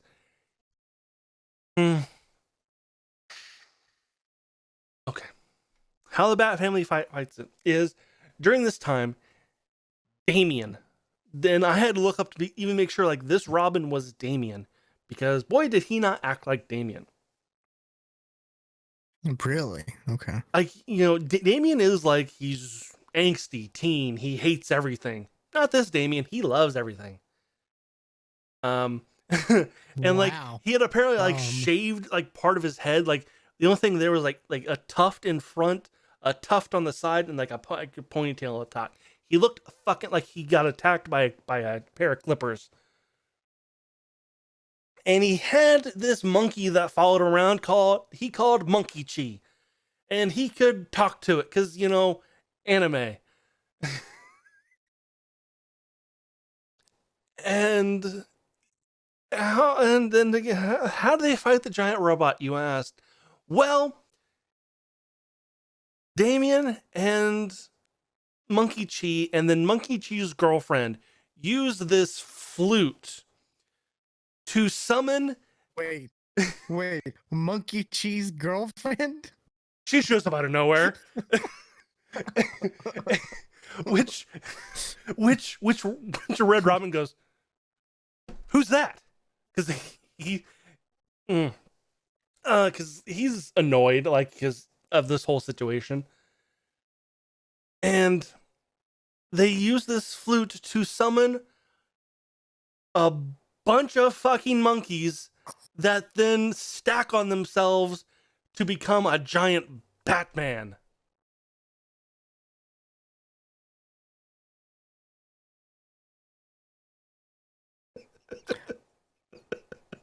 Okay. Interesting. Yeah, I'm straight just telling you how the fucking movie ends, but I don't worry. I didn't plan on watching it. Yeah. It was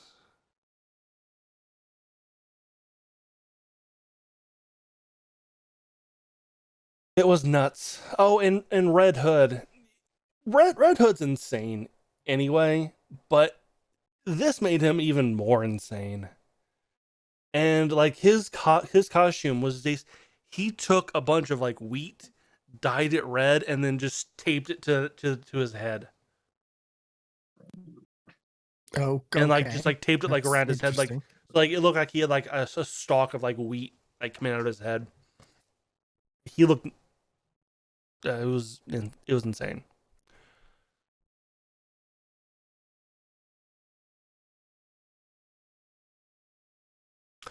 But yeah, I started watching this, and then I stopped,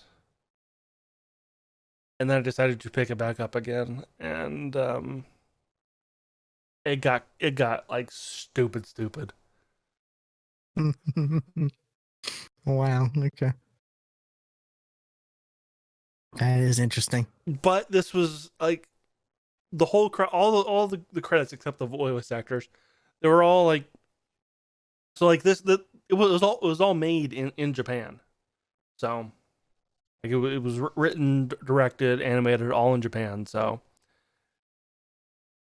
it was anime as fucking hell. But like even the anime doesn't usually go there. Yeah, I mean, it's people who probably typically do anime having a chance to do Batman, so of course they're gonna go crazy and do whatever they can. I'm actually wondering if, because like the only anime that I can think of that goes kind of as far as that is Gurren Lagann. So I'm wondering if like,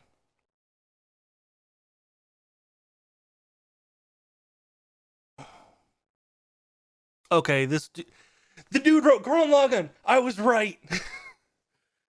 He wrote Gurren Lagann, Wow. Kill a Kill. Like yeah, like the animes that go fucking nuts. Yeah, he wrote them. Oh, okay. Oh, he has that back arrow one. I saw that. I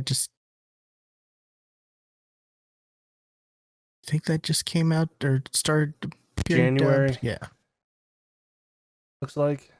or I've no two idea dubbed. what that is. Yeah, I just saw it like when I go to look at what comes out daily. I just saw like yesterday, episode 2 of Back Arrow dubbed is out. I don't know what that is until but it's probably batshit crazy. I would guess, considering Yeah. what this dude has done before. Yeah, it's probably insane.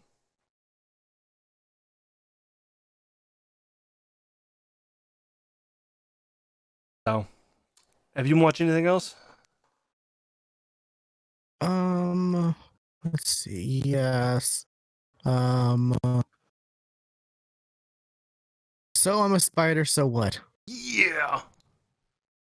I Oh, knew you'd be excited I about watched that. I watched the latest subbed episode yesterday, and it's getting better. It's getting way better. Yeah, I haven't watched the latest dubbed. Episode 10 just came out. I haven't watched that yet, but that gets that it gets weird, and it takes a turn. Like It does.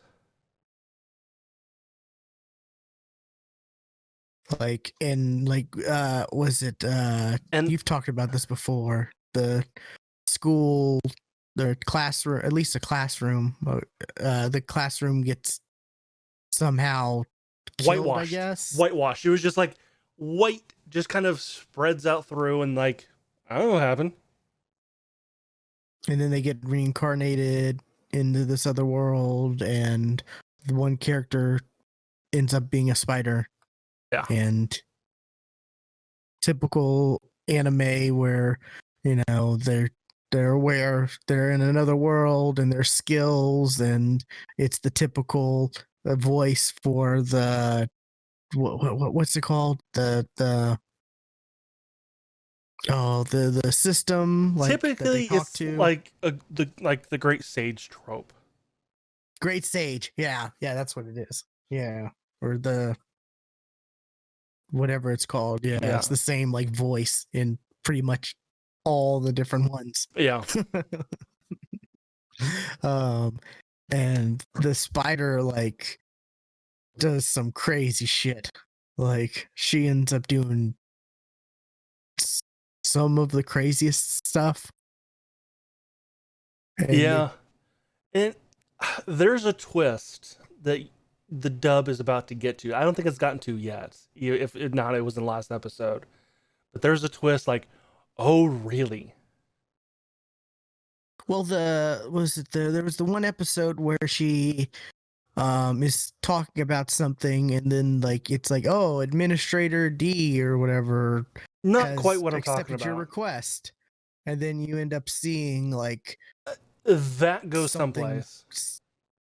You end up later seeing some creature, some person come to like try to kill the spider, and then there's a phone that appears, and it's the Okay, Administrator so D or whatever. so you have seen them talk to D. Okay.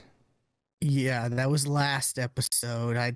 Which I'm curious to watch this week's episode to see if that follows up or what. But It hasn't gone anywhere yet for me yet. So, but there's you another. find out that was it Administrator D or whatever? Is it Administrator D or is it's something D, right? Yeah. Like, yeah, you find out that's actually like was it an evil like god or something like that? That's Something doing like this that. for their amusement. Yeah. Yeah, and is very amused with the spider. Yeah, that's why she gave her ruler of wisdom. Because like apparently there's, or no, was it ruler of what was it? I gotta look it up. And this is like action packed. Like, Yeah, there's 2 stories that are being told, and they the both story with the spider is get so action packed. Like, it rivals some of the most action packed animes, I would say. Like, yeah, definitely. when she's fighting all those monkeys, oh my god. That was cool. Like, That was cool. it's crazy stuff.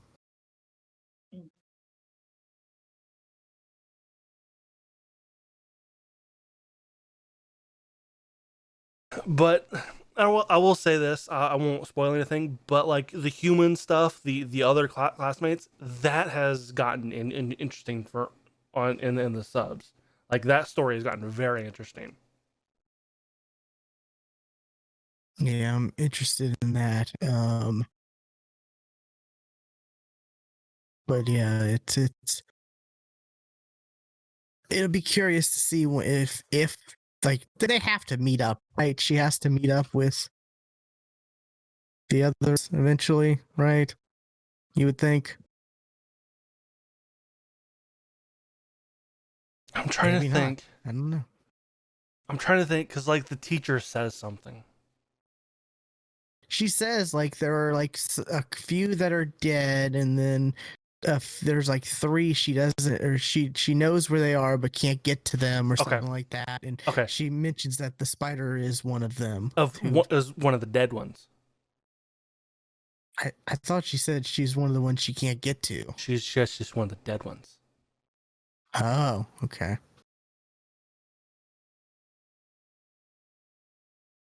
Interesting. Okay, so, huh.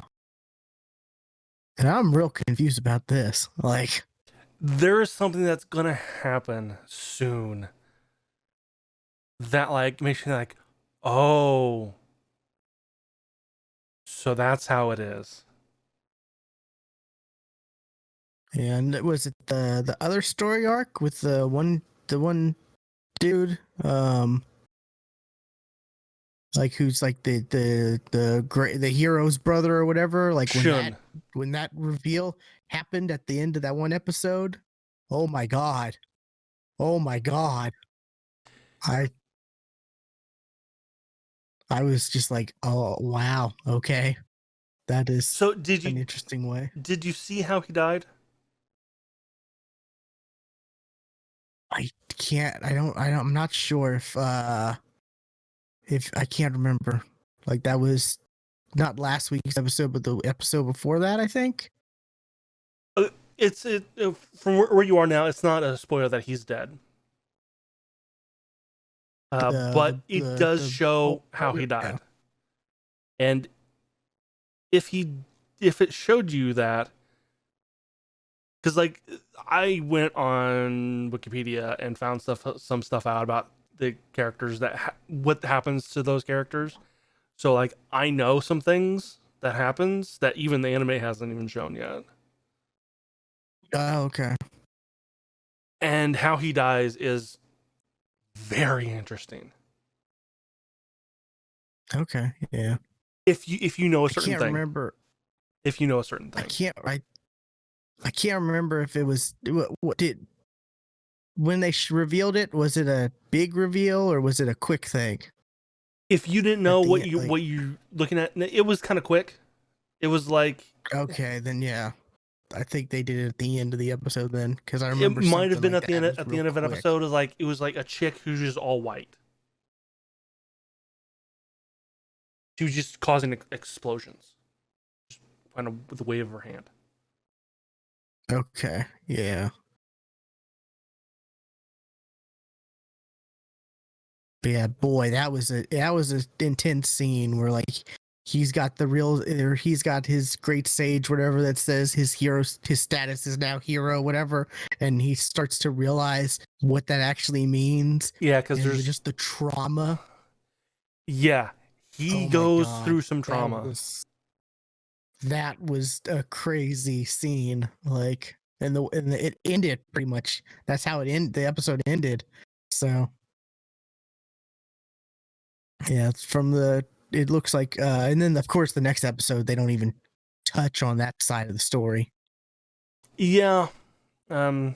So this week's episode is going to touch on that. It looks like, because the cover art is of the character. So interested to check that out. But yeah, it's another anime that's very bizarre. That, like, I don't know, just from the title and the name, like the name and the short description of it, you would think, like, how could this be good? But it's really good. But it's very good, actually. Okay, Yeah. I remember this episode now. The next episode that you have not seen. That's the episode where you're going to go, oh wait. Because what happened, Okay. I'm going to let you know just what happens. Who you see in that anime, the answer is yes. In that episode, the answer is yes. Just almost don't say that. The answer is yes. Gotcha. Yeah, this was very similar to the time I got reincarnated as a slime, where it's like, dumb name, the title, it's really good. Yeah, the title and the description, like what you would think of it just from that, doesn't seem like it would be that great, but it's really good. Yeah. So you just can't judge animes by their names. No, you really can't. I guess the premise. No, because they go way deeper than what you think the anime is about. So, you got anything else? I got one more before we talk about Falcon and Winter Soldier. I got one more. Okay.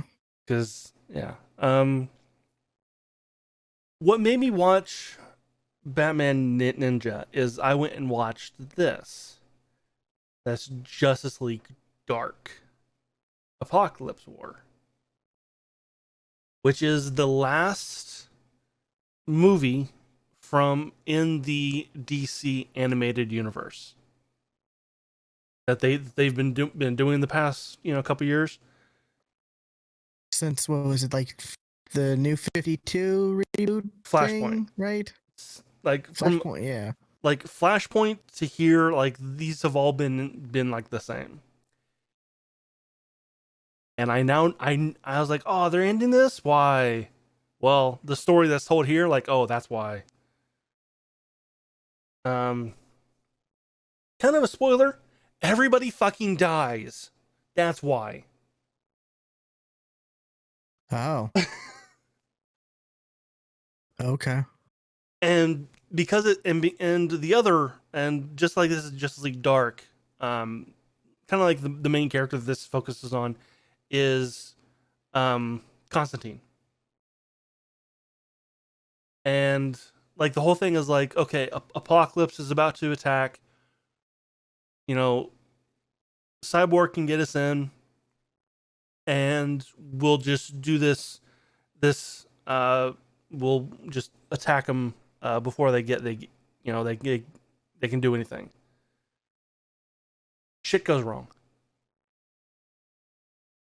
and Apocalypse had created what they call paradooms, which is they take the parademon and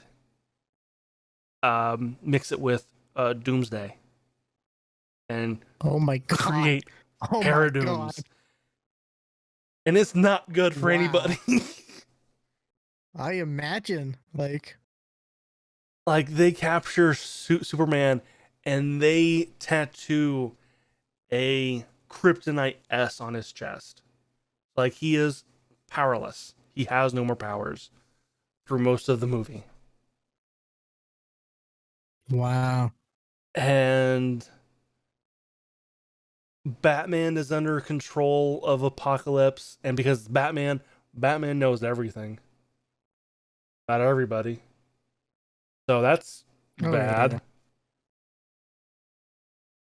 And it's a very interesting movie. If you've seen, I'll say, like, if you've definitely seen like the Teen Titans stuff, this is very good, because this brings in like a lot of the story that like the Teen Titans movies had, because Raven's in it, and Damian Wayne, and if like their relationship that they had in the Teen Titans stuff, that kind of plays out finally.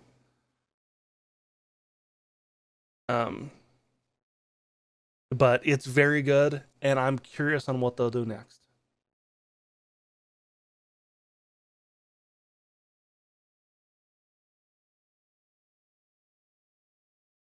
Is it basically, yeah, because of Paradooms and all that kind of stuff, world ended basically.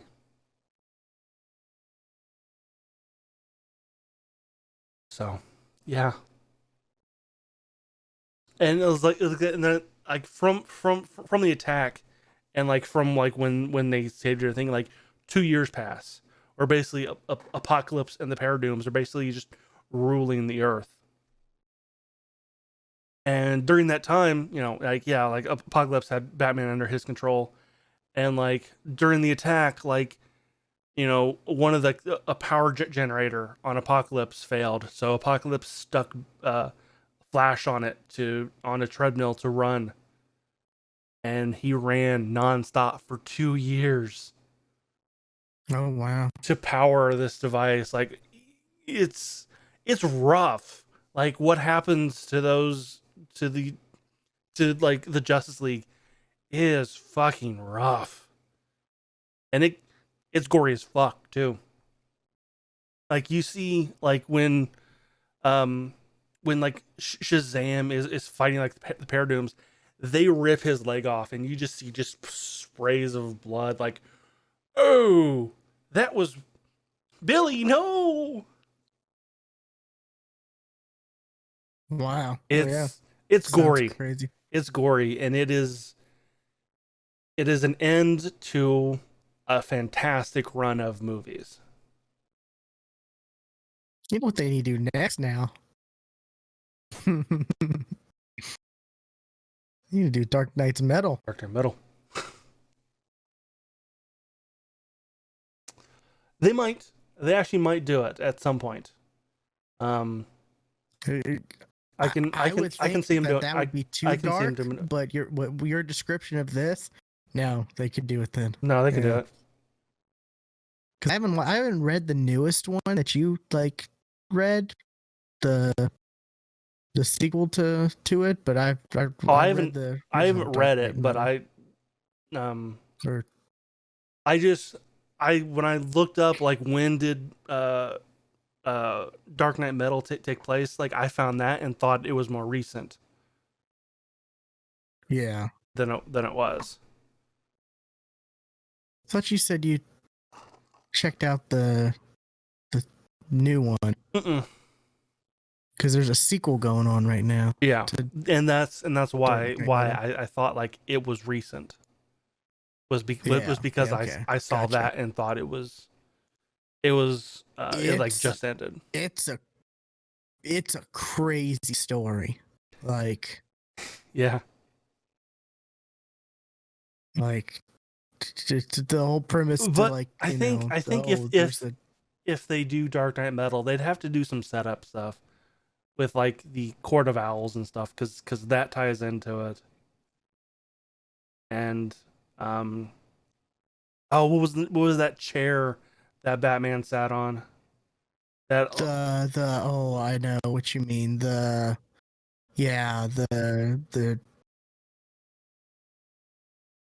Batman chair. I can't. the Oblivion chair or the something. Yeah, I know what you mean. Where he asks, "Who is the Joker?" Who was the Joker? Which that I looked into that story. That wasn't. Oh, that also needs to be a thing. The three Jokers. Mobius From what chair. I've seen, Mobius chair. Yeah, from what I've seen, the three Jokers thing, it was delayed so much, and it turned out to be kind of lackluster. Uh, I watched a YouTube telling of it. It was very interesting. It was Because it was like really delayed, like by years. Like it was supposed to, they mentioned the three Jokers, and then years later, it actually finally happened.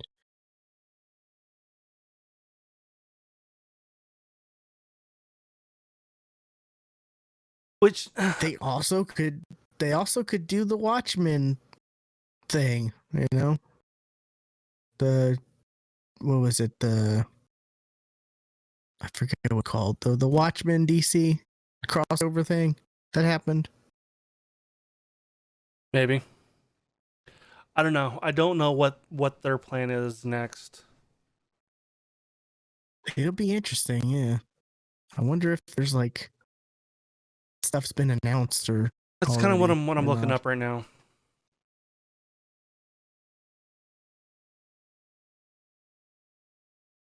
Yeah, Apocalypse War was the last one.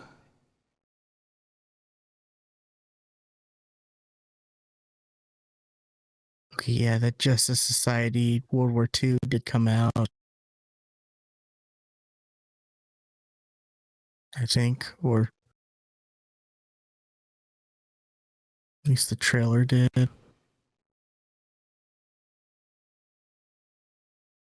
No, I think that did come out, didn't it?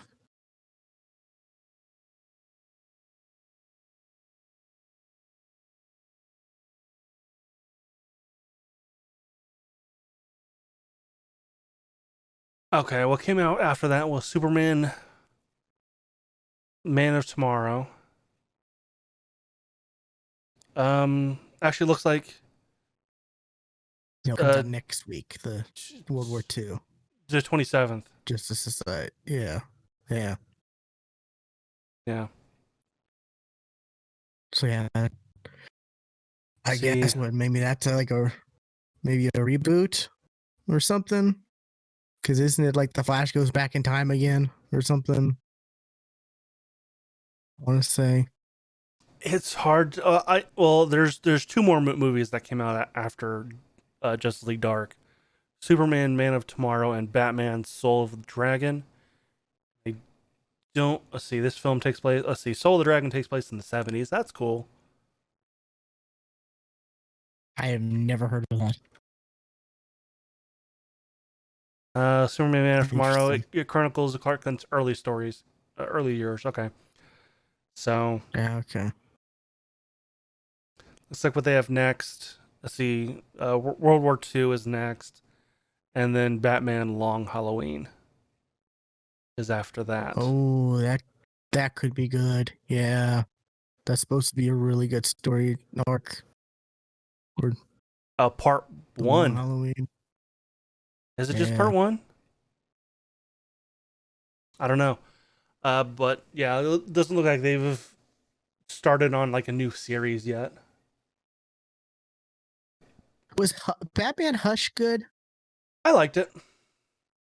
Okay, because I know the comic story is supposed to be outstanding, but I wasn't sure if It's the different. actual. It's different than the comic, from what I understand. Gotcha. Okay. Yeah, I need to watch some of these. HBO Max. They're all there. Well, most of them, I think.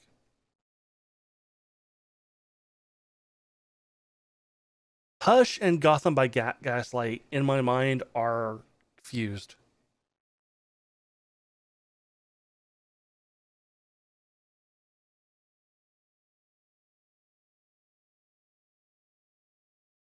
Okay. But yeah, that's the last thing I have before we talk about. Let's jump into it then. Okay, last episode, Falcon Winter Soldier aired yesterday. That was cool.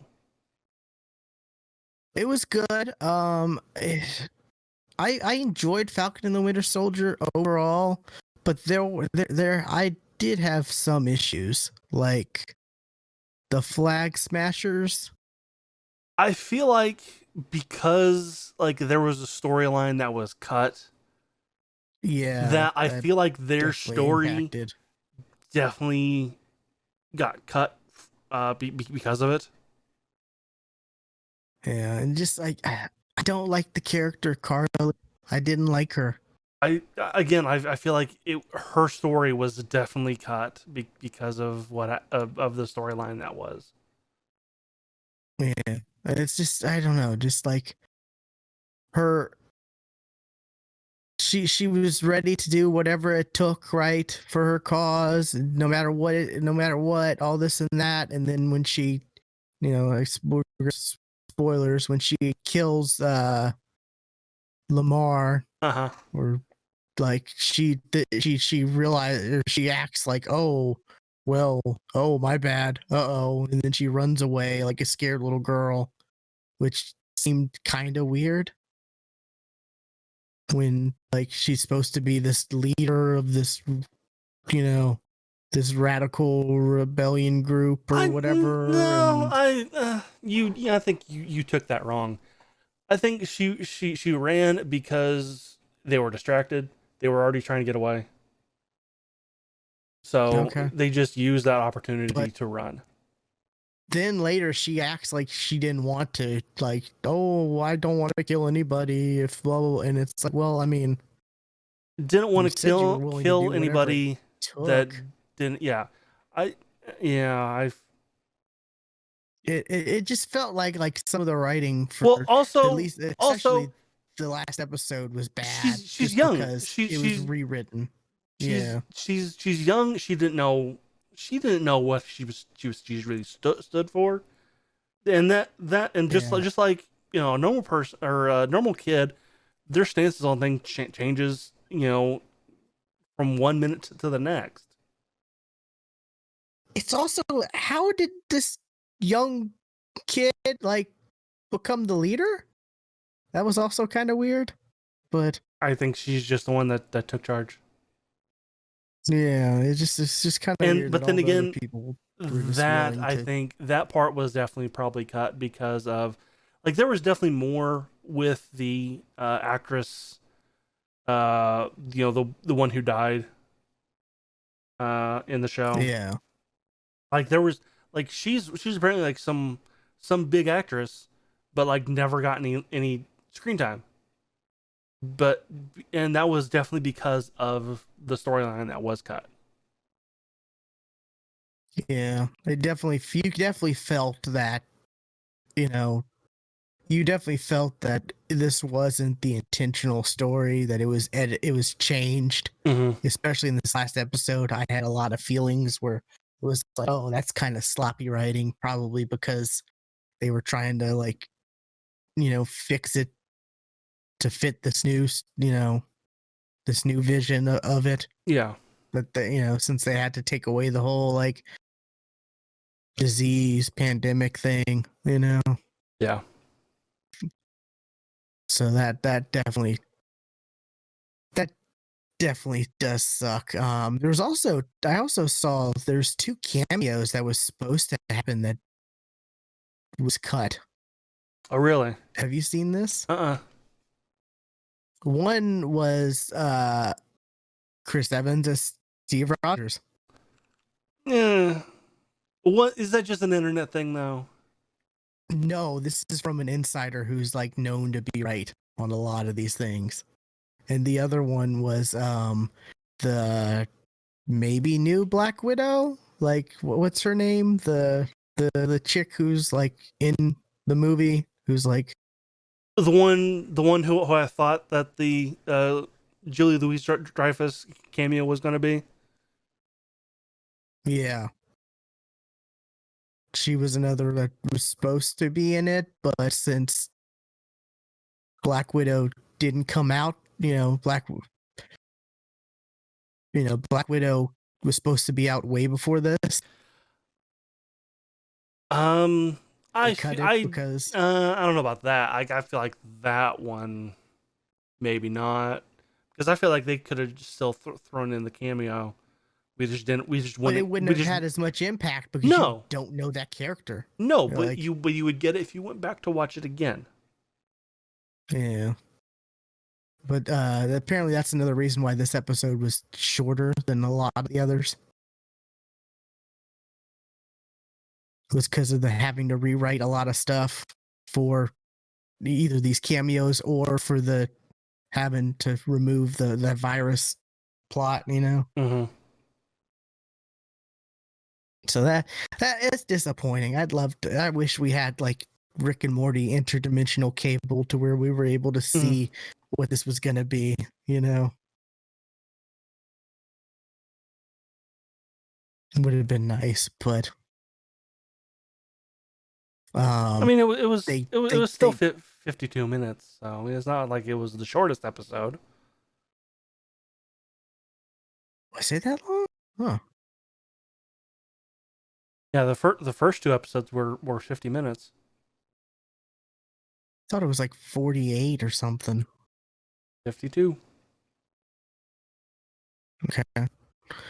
But yeah, so the what was I gonna say? I'm they still not 100% convinced that Sharon Carter was the power broker. I'm still not 100% convinced.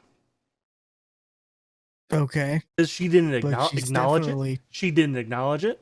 She didn't say anything when it was mentioned.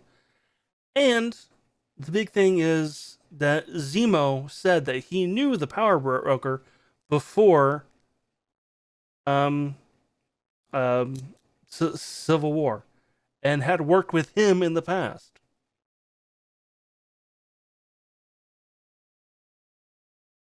okay. So I don't know. It's weird. Yeah, definitely. I just who knows. Something though that upsets me is they went and did what we've criticized Marvel for doing is they killed the villains. Not just Carly, but Batroc the Leaper. Like, why does Marvel keep killing their villains? Like, did he die? I mean, she shot him, so Oh he wouldn't yeah, tell, yeah. right? Okay. Yeah. Well, I was thinking of the fight the Falcon had, and I forgot that. Yeah, like yeah. I Yeah, forgot which exactly what I was just talking about a second ago. yeah, which I mean, I enjoyed whenever he was on. It was cool to see, Yeah.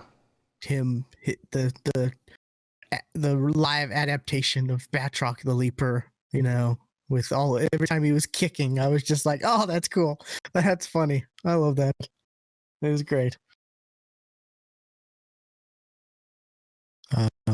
That whole the mid credits post scene with Sharon Carter was it was not it. I don't know. I didn't like that as much. I thought it was kind of weak sauce. No, and I still I feel like we're missing. She's a scroll. She's a scroll. I'm saying it now. She's a scroll. It's not her. She's a scroll. Because I feel like oh yeah, like she was on the run from the U.S. because of what happened in Civil War, but now all of a sudden now she's back in the U.S. She's working against them. I feel like we're missing some story there, or she's a scroll. Yeah, I don't know about the scroll thing. Like, I expected there to be some maybe like a scroll teaser or whatever, because they're doing a secret war or secret invasion like show, so you would think there'd be something there, but I don't know.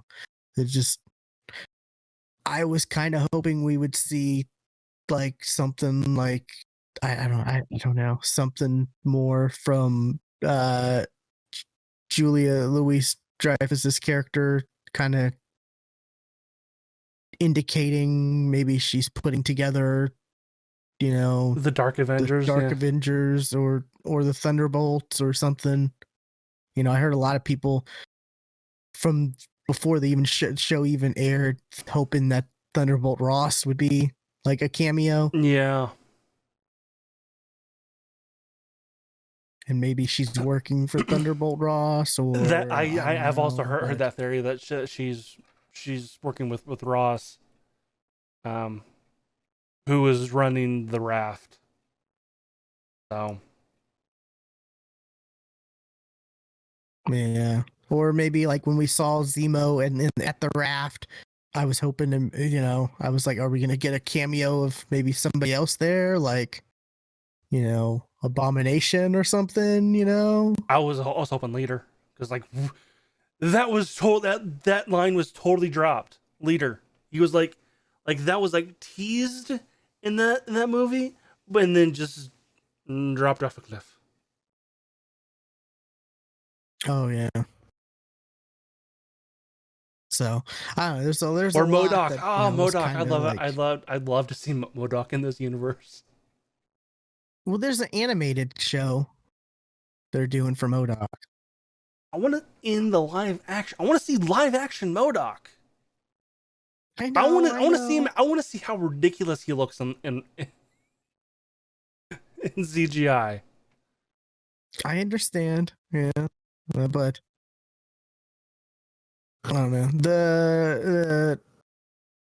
The speech was good. I like the speech he made. That was a good speech. That was a very good speech.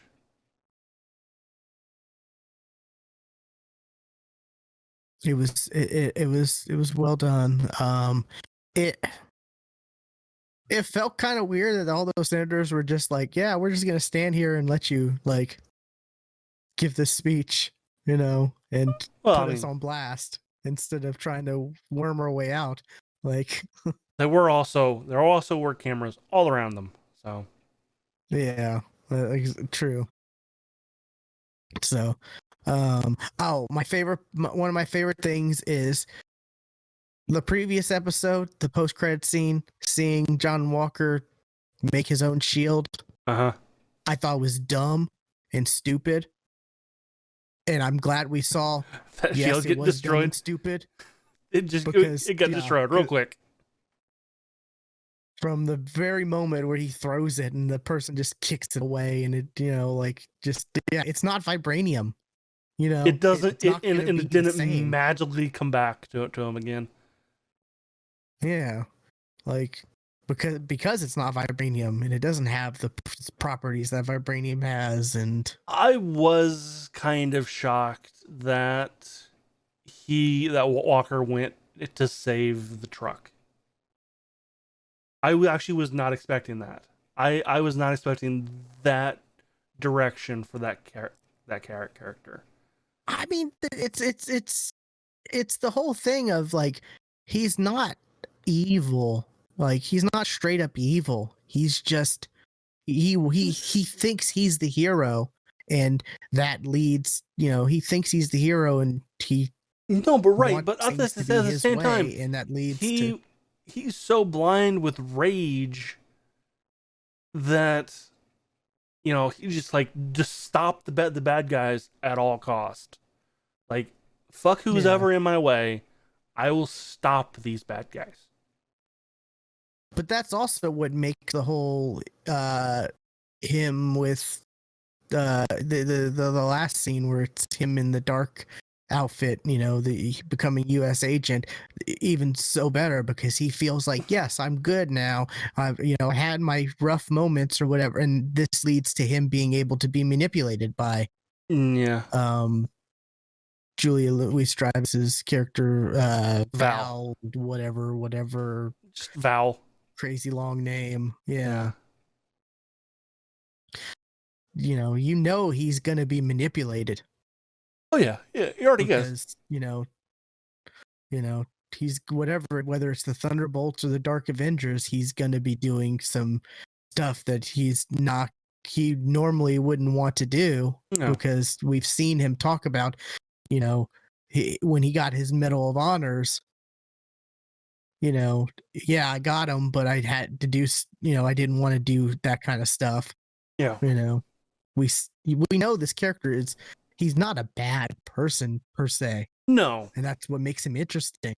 No, but he's not, he's not also hero material. Oh yeah, he's no Captain America for sure, yeah.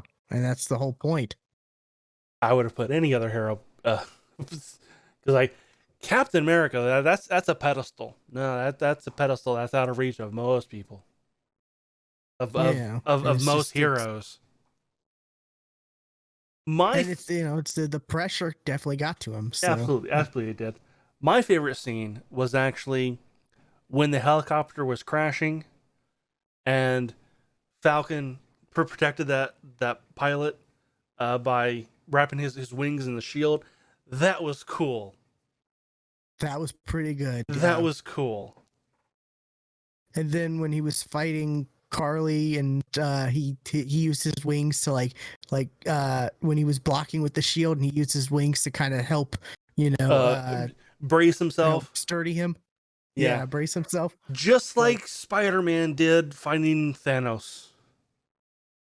Yeah, it's really they've done a good job like incorporating the wings and the shield together. Yeah, like how he uses the shield or the wings to fight is actually pretty cool. Because like he's got wings, he can only fly, right? No. He uses those wings in a really cool way when he fights. Now, I do gotta say, it's I've always I mean it's just the way fight scenes are. But whenever you get the over the top crazy 3 backflips, type craziness, and it's like we saw him training for that though. We saw him training those backflips though. He trained for that. Do like those crazy backflips really like help in the fight situation, or is it more of made him smaller?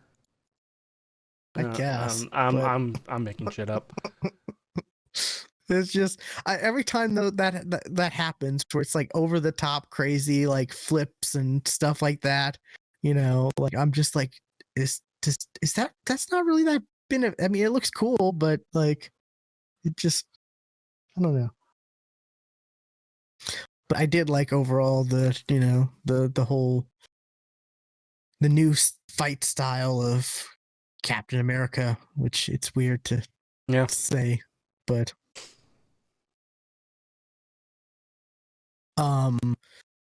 it was also interesting, Bucky, Winter Soldier, he's accepted he's the Winter Soldier, I guess. Yeah.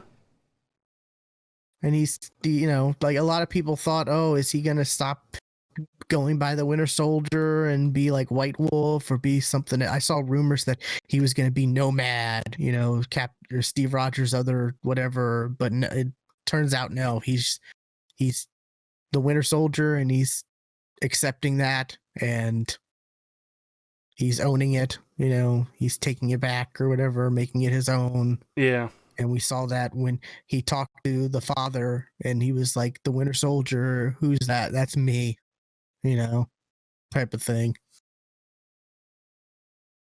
And you got, you also got at the little thing, the end title screen thing of Captain America and the Winter Soldier.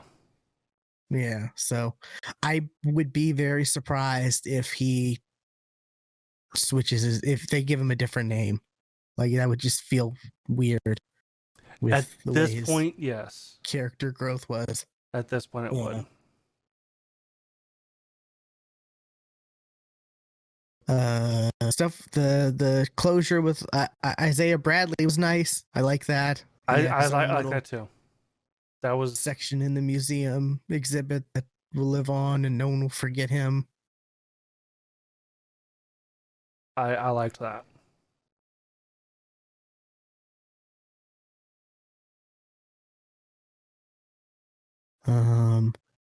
Of course, Zemo killed all the flag smashers. Yeah, but here's the thing.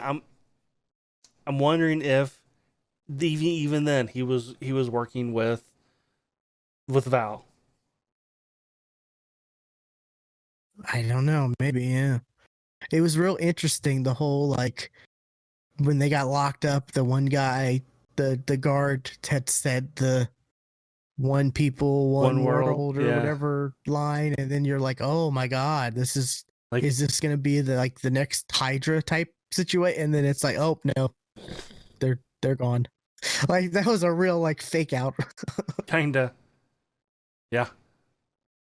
I really thought it was gonna be like, is the Flag Smashers gonna be like a new kind of Hydra like type, you know, organization, or maybe like an AIM or something, just another evil organization for them to fight. And then it was like, oh no, that's One at least theory this iteration isn't. that I saw was the person that that Sharon was talking to at the end of there could have been Osborn, because she's the one who gave Batroc the weapons. And what were the weapons? Well, that was a bomb that glowed green. That it was green smoke. Well, who do we know who uses green bombs? Well, Osborn. And that clamp that they used at the to tie in the the people, the GNC or whatever their name was, into that truck. Well, it had eight fingers. See, who do you know? Oh, that could be Doc Ock.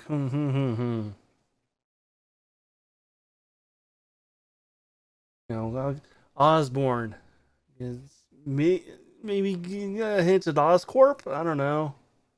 It was a bit of a stretch, but I'm like, I want it to be true.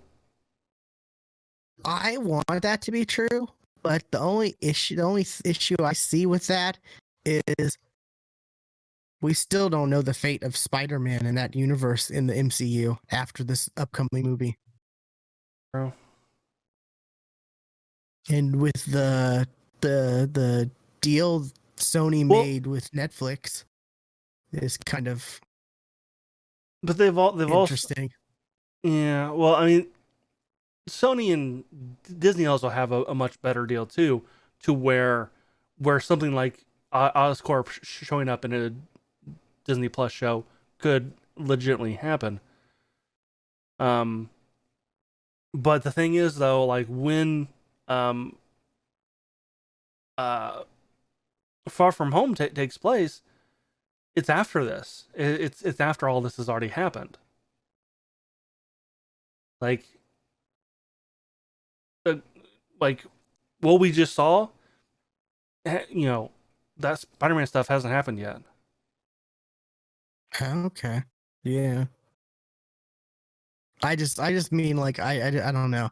I wish they'd release that Morbius movie so that can fail, bomb, and then Sony will be like, oh, maybe we can't just do everything on our own with this, maybe we do need to stick with our deal with Marvel, because I feel like Sony kind of feels like with Venom being successful, and then Into the Spider-Verse, like they're starting to feel comfortable about handling the I don't know. the franchise themselves. I want Mobius Maybe. to actually be successful, because I don't want them to drop that character. Because if Mobius fails, I feel like the companies would feel like, oh, they failed because people don't like Mobius, not because of what. Morbius. Yeah. Yes, Um, I But want that character to I want that movie to be good, just so we can see more of. But it's Jared Leto. You think?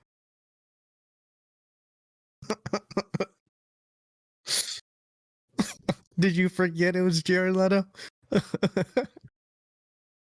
Sure did.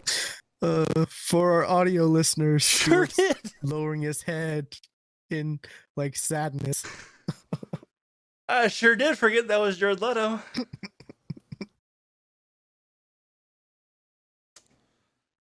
Oh shit.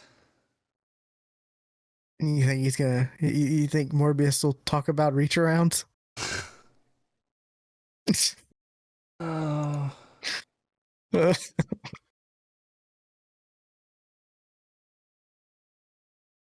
That's the main thing I like. One of the things I think, like it's Jared Leto. So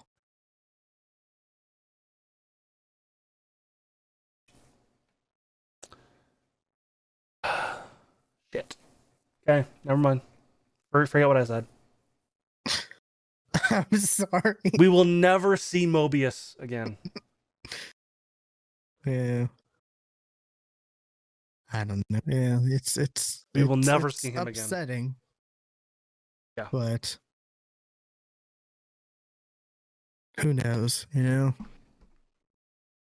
Like I said, that's my only thing is like I don't want Sony to get comfortable with, doing Spider-Man properties on their own. I want them to continue the relationship with Marvel. Yeah. They should. They really should. But I mean, Into the Spider-Verse was really fucking good though. It was, yeah. It was a surprise.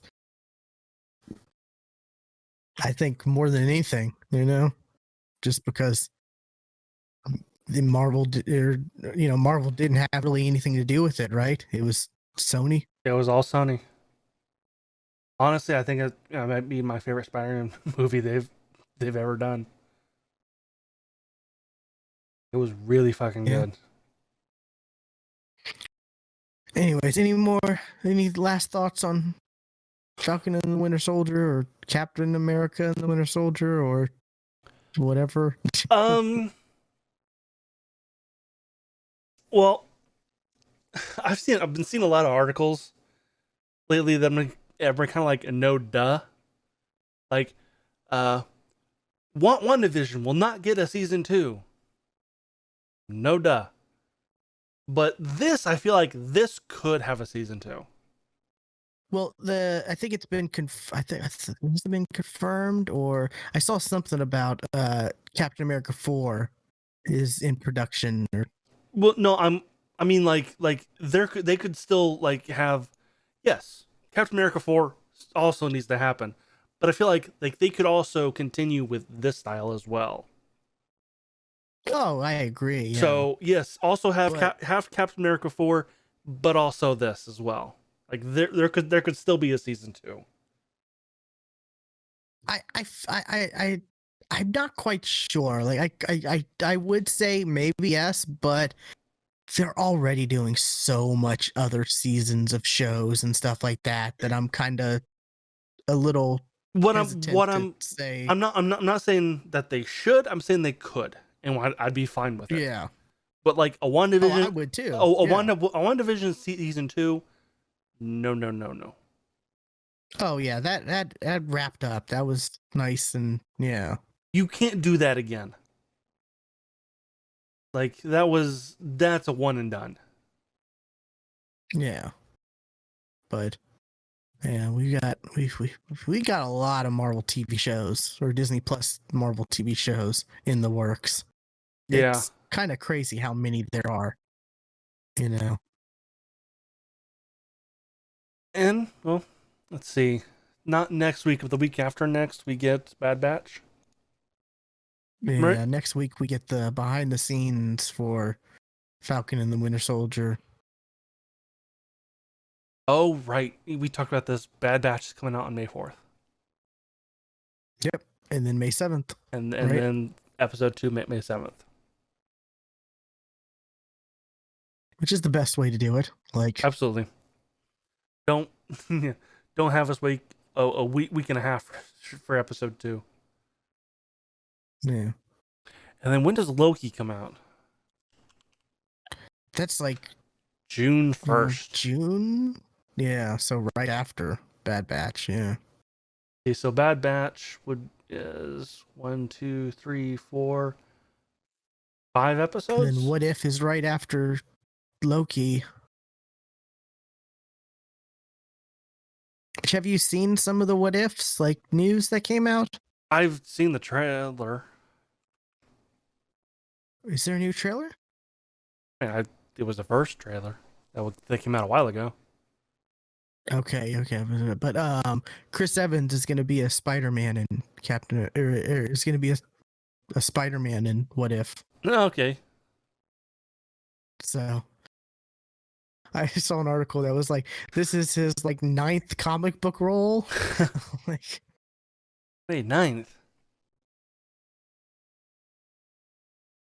Chris Evans. something like that. Not Chris Evans. Chris Evans comic book roles. All 8.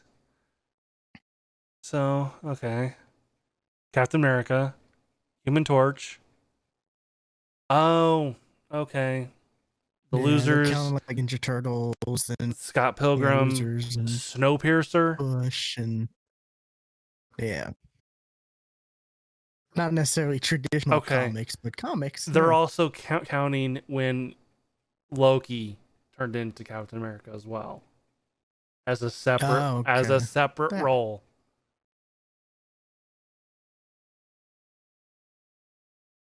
I can't see that because he wasn't Captain America. He was Loki pretending to be Captain America. Yeah. I didn't realize that Snowpiercer was a comic book. I think, yeah, I want to say I remember that being a thing. Yeah, hearing about that. I love Snowpiercer. That was such a good movie. That show came out, right? It's out. Yeah, I know nothing about it, but I know nothing about it either.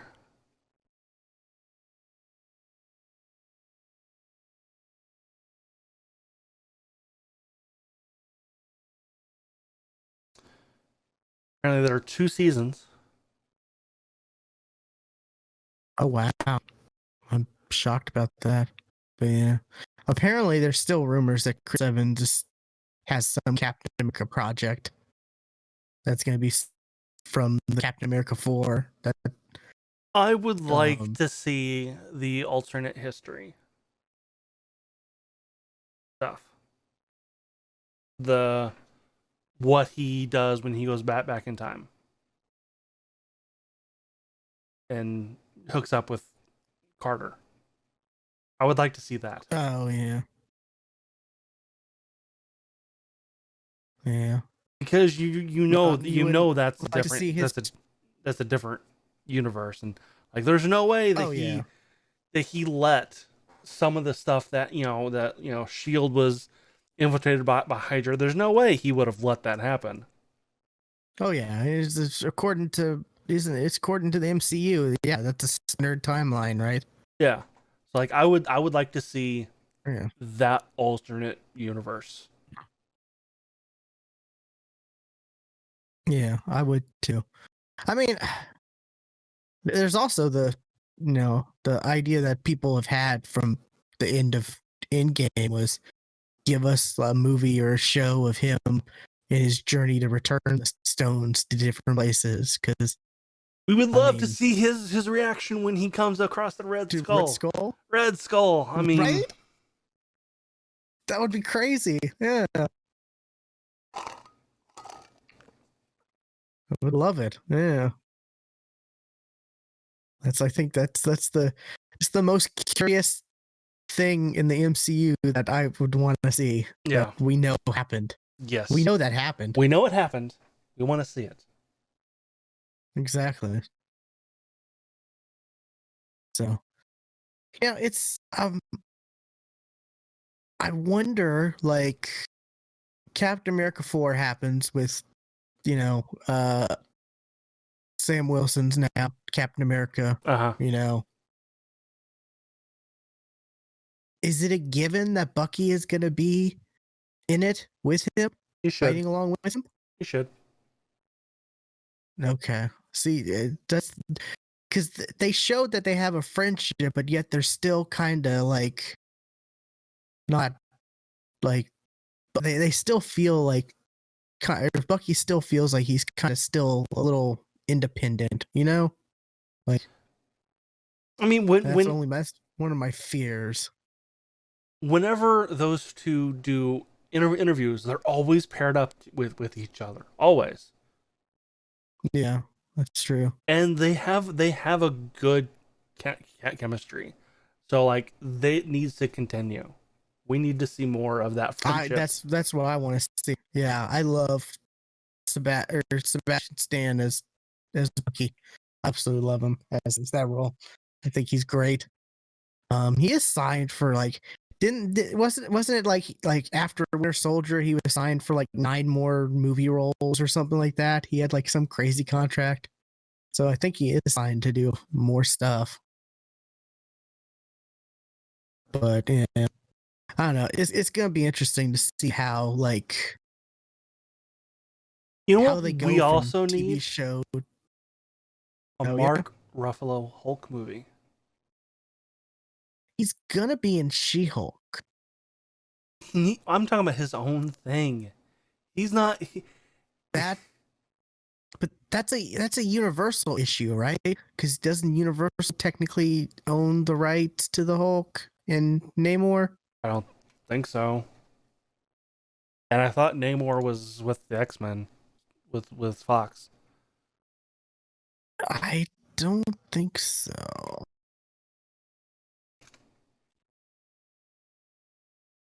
Yeah, Universal has the right of first refusal to any Hulk movie. And I think that's the same way with Namor, weirdly enough. Yeah. Wait, what?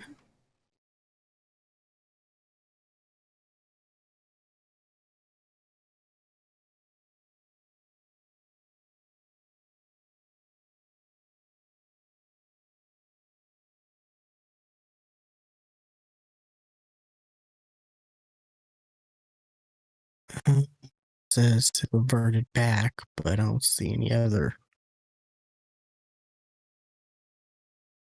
articles talking about it. So, but yeah, it's the weirdest thing. Like, yeah, the Namor thing. Like, I don't even know how that happened. No, and I feel like Like, Namor would be tied in with the X-Men. oh no, Fantastic Four. Because the first appearance of Namor was Fantastic Four, I think, right? I thought it was X-Men. First appearance of Namor.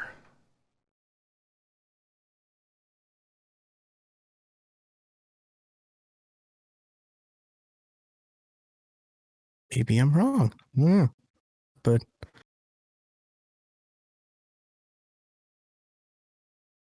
It was in Marvel Comics. well, okay. No, Marvel Comics #1.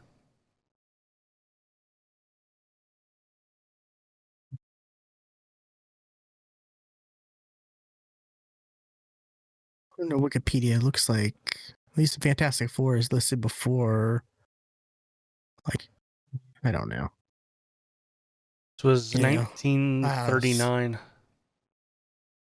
Yeah. It's crazy how much the Fantastic Four, like, how much they introduced, you know, a lot of characters and stuff, you know. Yeah. They were the Marvel's first family, right? Or the Yeah. first superhero family or something like that, right? Yeah.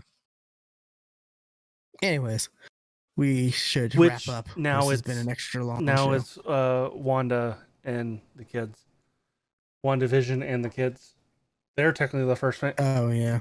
family. First family of the MCU. Yeah. Alrighty, let's wrap this up. This has been episode 420 of the Geeks for the Win podcast. Be sure to follow us on Twitter at the GeeksFTW, Stuart's at Casual Terror, and I am at WillPlayGames_, and we will catch you next time. And remember, no animals were harmed making this podcast, and this was episode 420. Smoke weed every